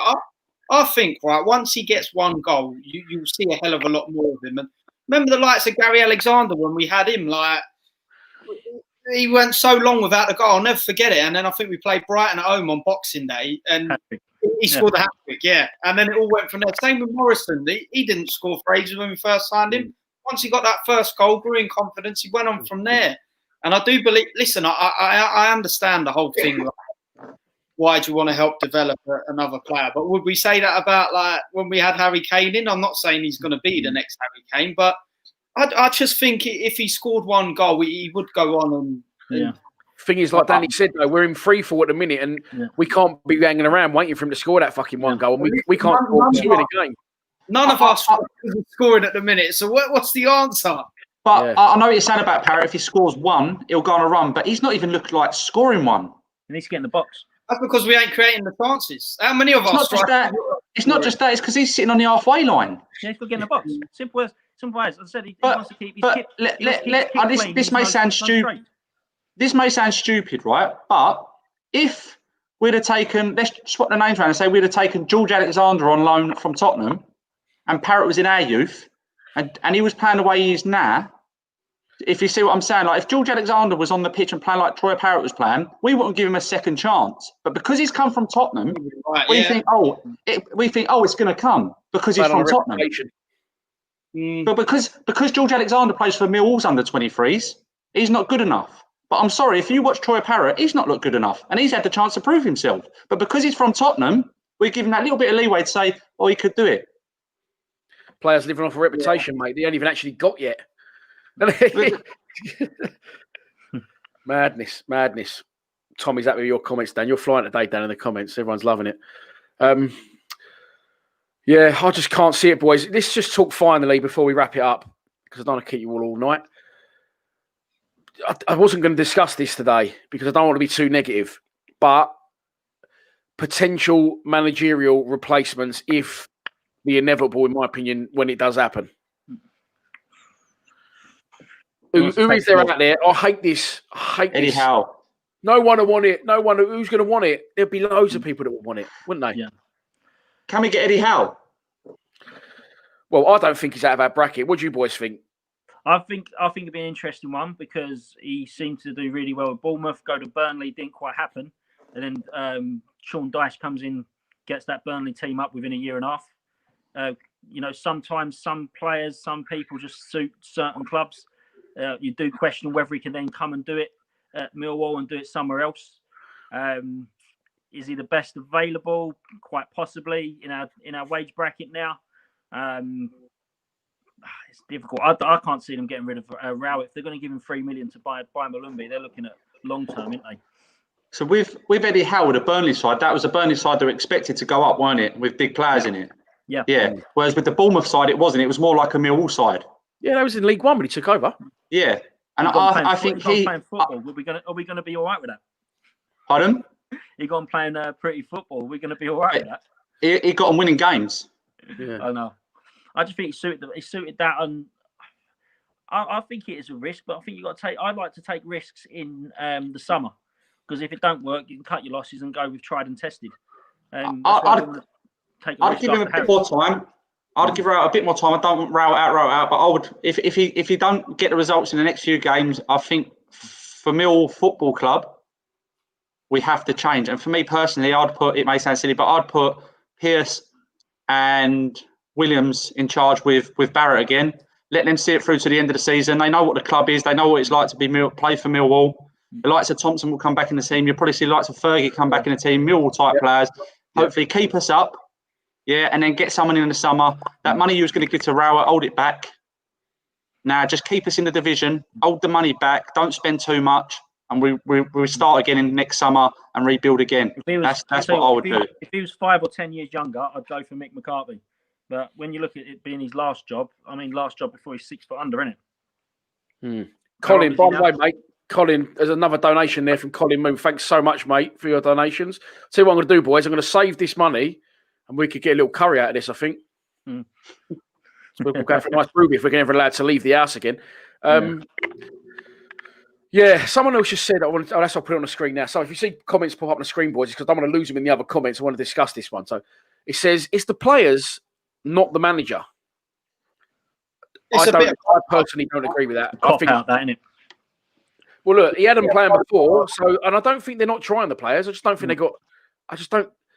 I've said this before at times with Harris. It begs the question what they do in training all week because they just don't look like they've got any ideas going forward. Now they look like they're prepared to try.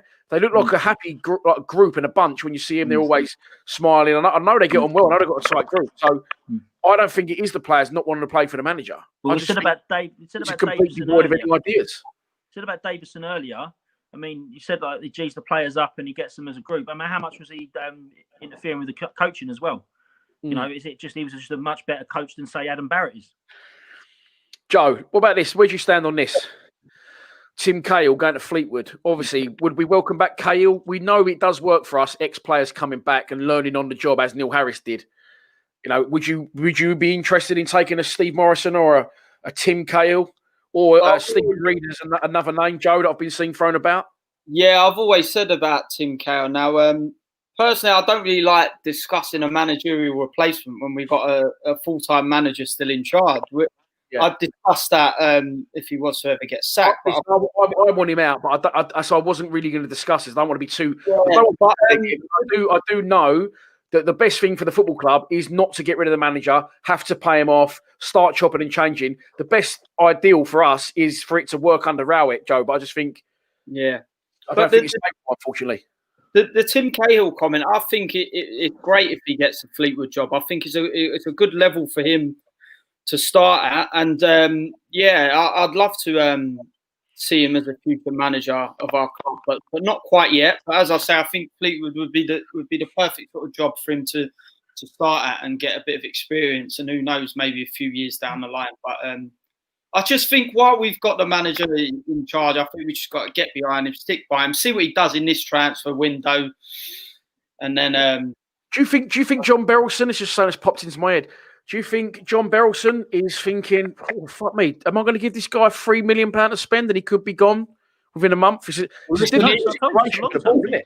give Harris that, isn't he? And he didn't. Yeah, but he gave Harris money because he knew Harris was staying. You know, because it was going well under Harris. And you got to think, I think the chairman could be looking at the league table. If I give him this to spend, he buys a player and then I have to sack him. I'd rather keep that money, like Danny said, keep that money back for the summer. Yeah, I don't know. Who knows? It's a point. I think we're going to have to spend money in this transfer window because something does have to change. So I think Berylson's got. I don't think he's got much of a choice, to be honest, other than to go for it this window. Dan, what do you reckon of the Cowley brothers? Danny, your man, aren't they? Yeah, I'd take them. I know they struggled at Huddersfield, but they've done a good job, I think, with Lincoln, and I would take them. My first choice would be Eddie Howe, but I'd take the Cowley brothers. Back to the comment earlier that was made by someone on here about it's the players. You can blame the players to a certain extent, but who puts the players on the pitch? The blame's always going to fall at the manager's door. When you've got someone like Ben Thompson sitting on a bench and not getting minutes, you can't then sit there and say it's down to the players. Yeah, exactly. Paul Warsall says players are only carrying out the manager's tactics and instructions. And I think it's a massive thing, right, is that it worked. These people saying he hasn't got the players. He picked up where Harris left off and he completely rejuvenated those players. He changed the tactics. He changed the formation. And it worked, didn't it? That three centre-halves with the two wide men. I remember you should say to you, boys, it seems like it's a formation I've never seen. And we've got people all over the areas of the pitch. And I don't think opposition can work out where the fuck. Hang on, I'm here, I'm marking him. And there's another geezer there, and it works. But now it's not working. I think he's completely. I don't think he knows what to do with it anymore. We got to figure it out, wasn't it? At first, it was all sort of new for us, and no one had sort of knew what we was doing. But now, like, we're just very predictable. Like in every game, I find the way we play as well. That is one of the main things. We're too predictable. Everyone knows how we're going to set up every time. We're playing the sideways passes in the midfield and. Yeah, I think it was confidence as well to a certain extent. Because I mean, when we done that run, Ash Pitchley, sorry mate, Ash, thanks for your donation, mate. Yeah. Very much appreciated. People like Cooper and Hutchison making runs down the wing to get involved with our fullbacks. So that was all confidence. Now they're all just sit at home and it incites pressure. You know, Cooper scored away against Charlton. Yeah, he was in their box. Playing on the left wing. Yeah, but that's the bit that's a bit of the. Something there, Dan. That's a bit of the difference though, isn't it? With I think when you find with managers, when managers come in, 9 times out of 10 or 8 times out of 10, it's fresh. The players love a change, and you go on a run. And this is why a lot of teams do it. When you see teams are going to get threatened of getting dropped out of the Prem, they'll change their manager because they hope that they'll get on that little run. But that's the difference between a very good manager and an average manager. Of you come in and you continue that, you keep it fresh. You keep the players ticking over. You keep them interested. You get a new missus, you do your Barney, you take your out places, and then within 6 months, you're both sitting in with your hair all over the place in onesies. It is a little bit like that. You've got to keep it fresh. Yeah. You've got to keep the magic alive. And I think that's the difference between your top managers and your average managers. You know, it's just, you know, as I say, again, going back to it, Callum Davison is for me is a massive loss, and it's not just a loss on the team. I think Rowett suffered massively from it, combined with the COVID thing. You know, if they were stuck, obviously, I think they were staying somewhere together. And if he's there now on his own, it must be. I mean, we're all struggling in lockdown as well, you know. And he's had potentially, as I say before, his right hand man taken away from him, potentially, you know, one of his closest allies, and he's just gone. Yeah. So where's Rowett getting his motivation from now? Because you know, he's got to get motivated as well, not just the players. So I mean, we're all struggling. We're all struggling this lockdown now, and we're all at home with our families, and we're struggling. He's in some hotel or whatever somewhere every night. It's got to be difficult. I mean, you know. Yeah, let's remember that he's not living here, is he? He's in digs down here, obviously. Not digs. It's going to be a nice swanky apartment. But like you said, he's a human as well, not Gary Robot. Again, we say with the players, like computer games. It's exactly the same with the manager.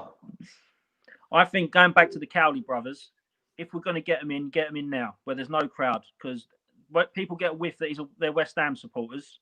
It'll go like Lomas. If you don't have a quick start in front of the fans, they'll turn very quickly in the ground. Where there's no crowd at the moment, get them in. I think that I don't know if it's an important point, but it could be, because Lomas, it turned so quick where we didn't have a quick start with no crowd. Colin says, "Don't give him too many excuses." Although I want him out, I can sympathise with him.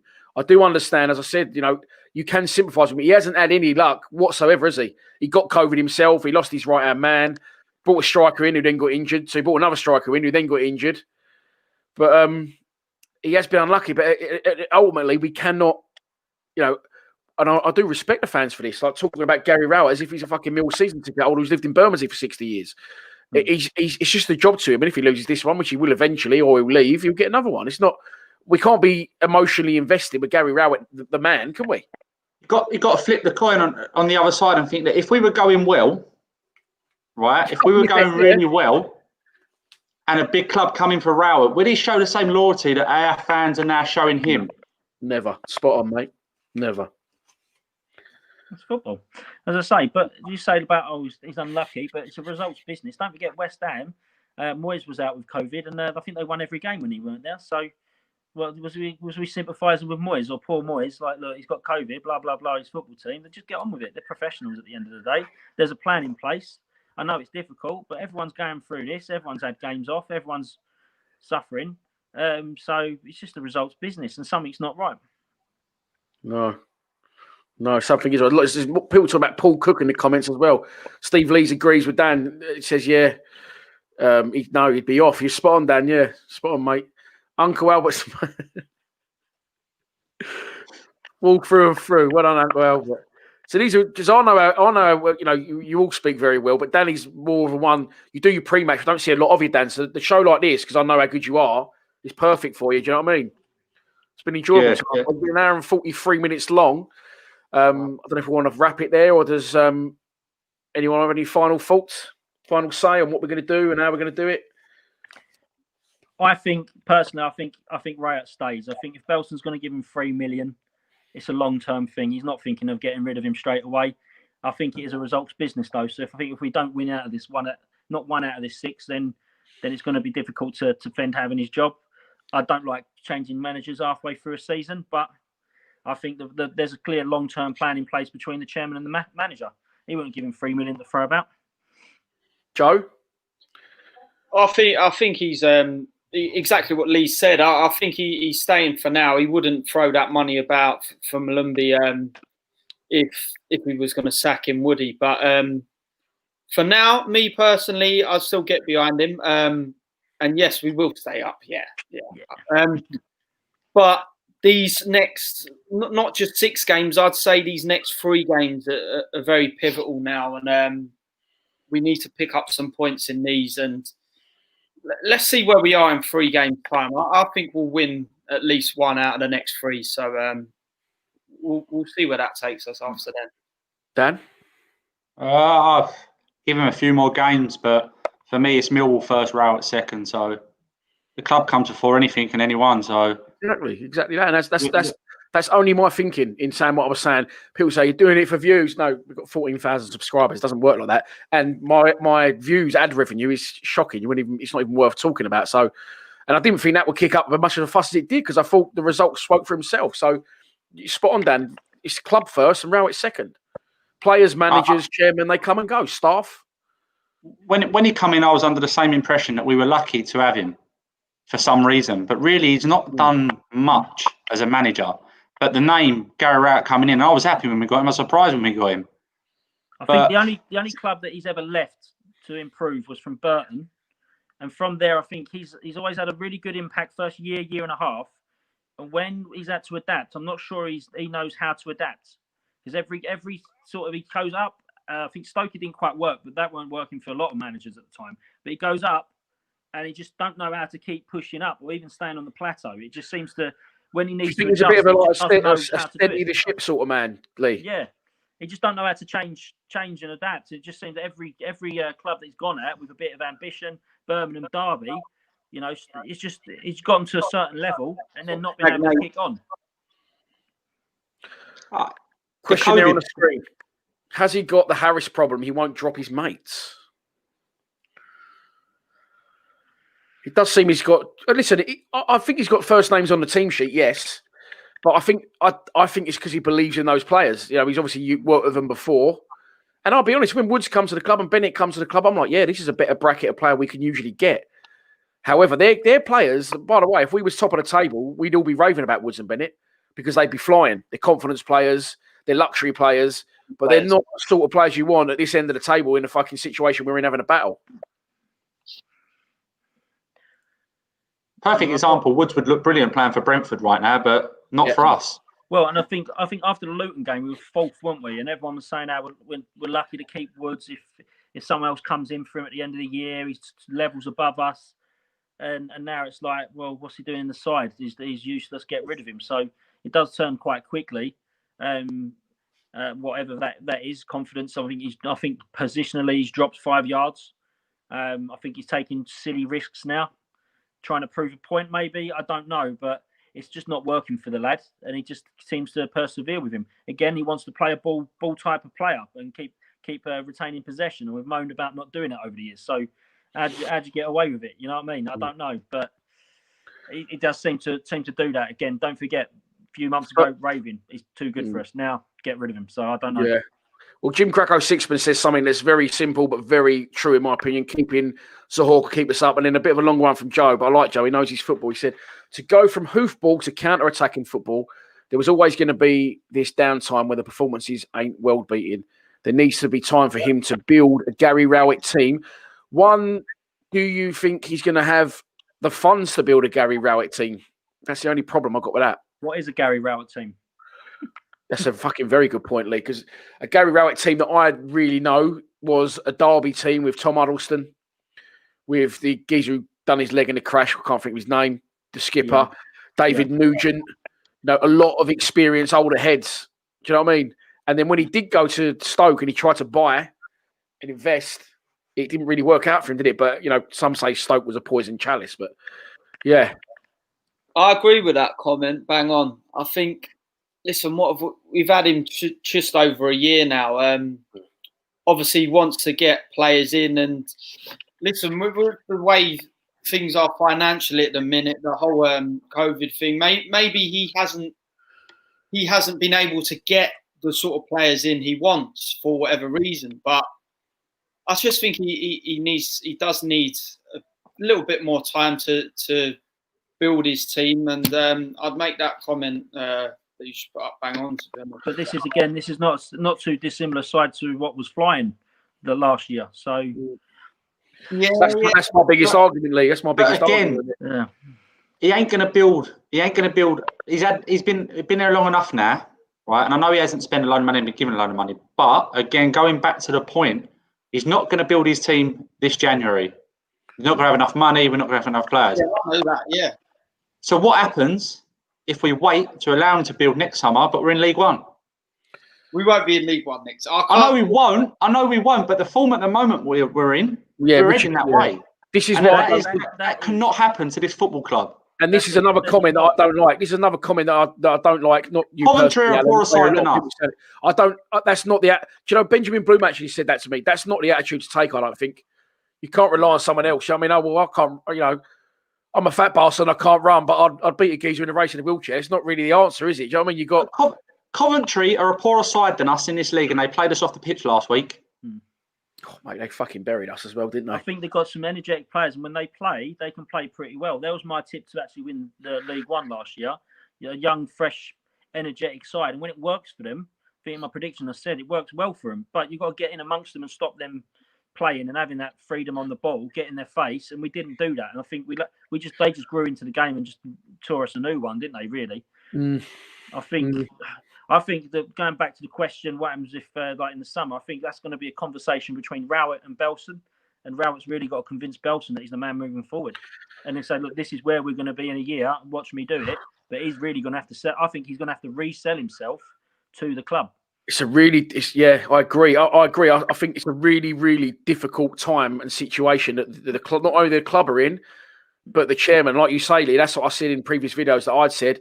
He's got to find a way to keep his job. That's by going back to playing a Millwall type way, which he did, and now he's sort of brought Woods back in as soon as he's fit again, the little ginger fucking midget. Anyway, and then he's got to say to the chairman, look, this is what I'm going to do. This is what I need to do. You've got to back me and bear with me until this point.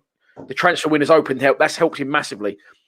If the transfer window hadn't just opened, would you be thinking Rowett out now, or do you want to get? He's got a little bit more leeway there because the transfer window is now open, isn't he?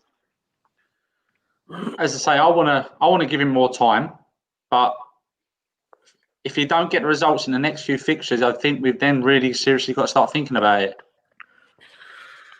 I think that COVID has knocked us a bit because it stopped us from maybe making that choice early doors, so that we do have a January window and say, right, we've got to cut our losses now. Those 2 games that have been rearranged, it's now. Do you sack him with 1 week left of the January window?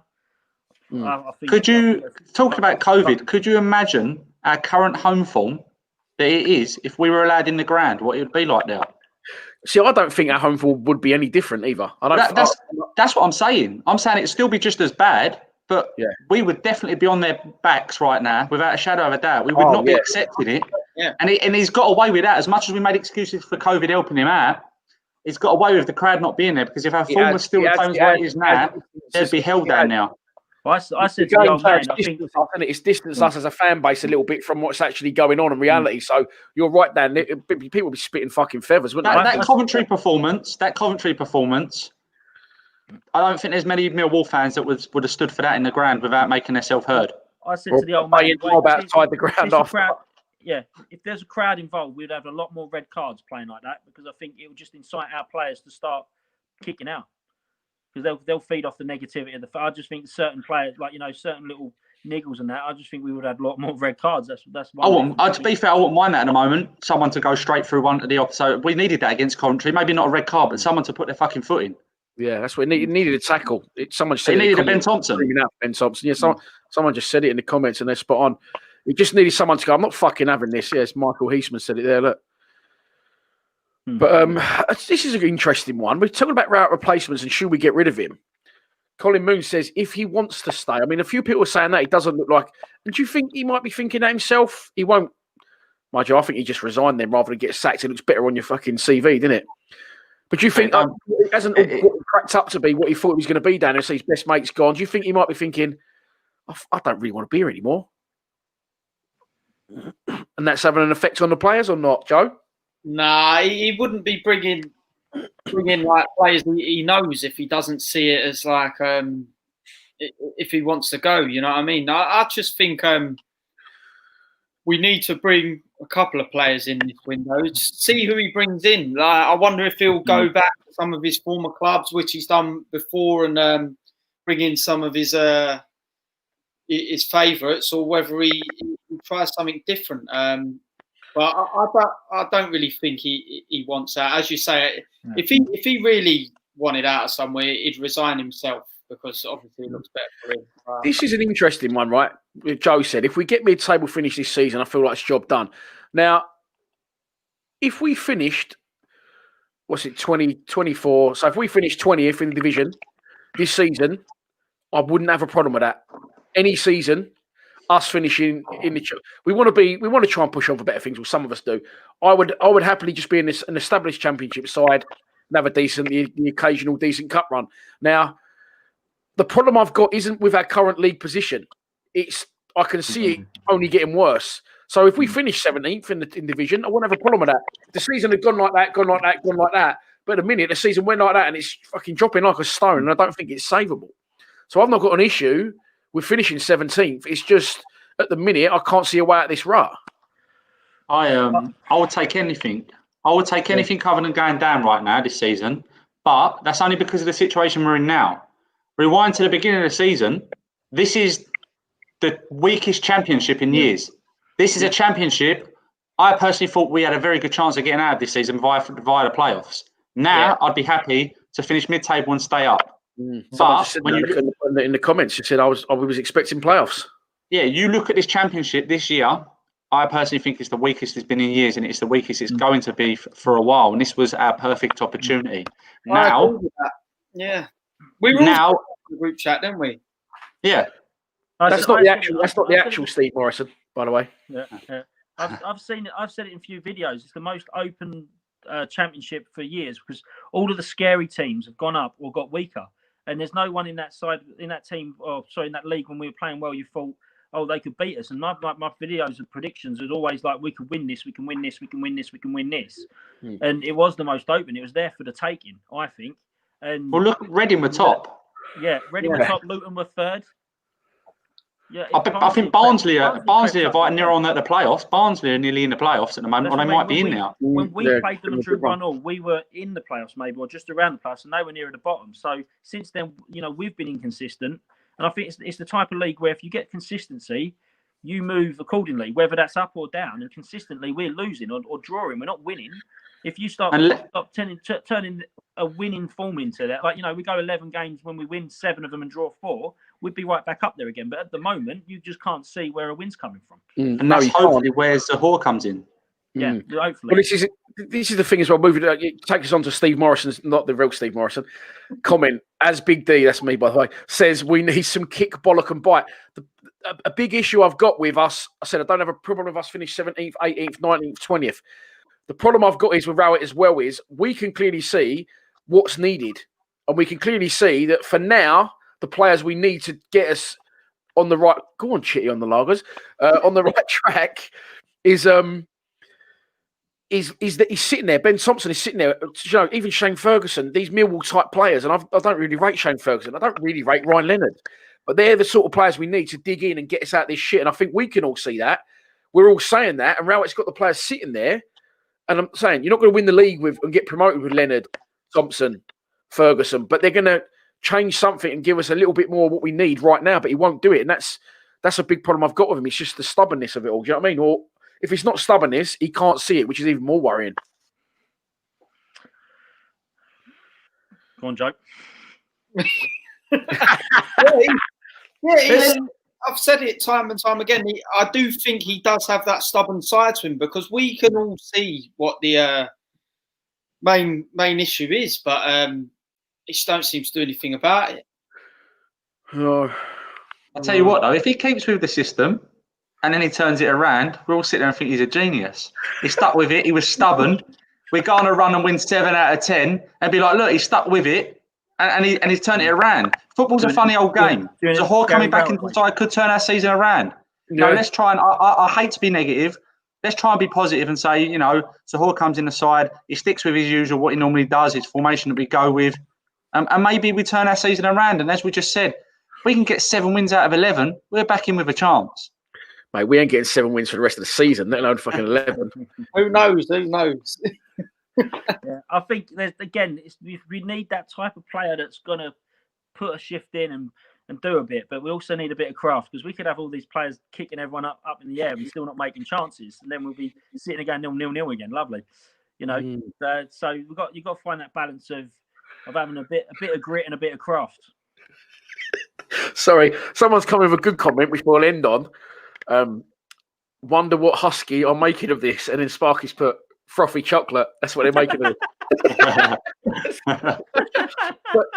But this is moving on and say we'll wrap up. We'll finish on this one because it's not something we've discussed, and it's a good point. So we've spoken about the players not doing it. We've spoken about the manager, and then we've spoken about Berylson.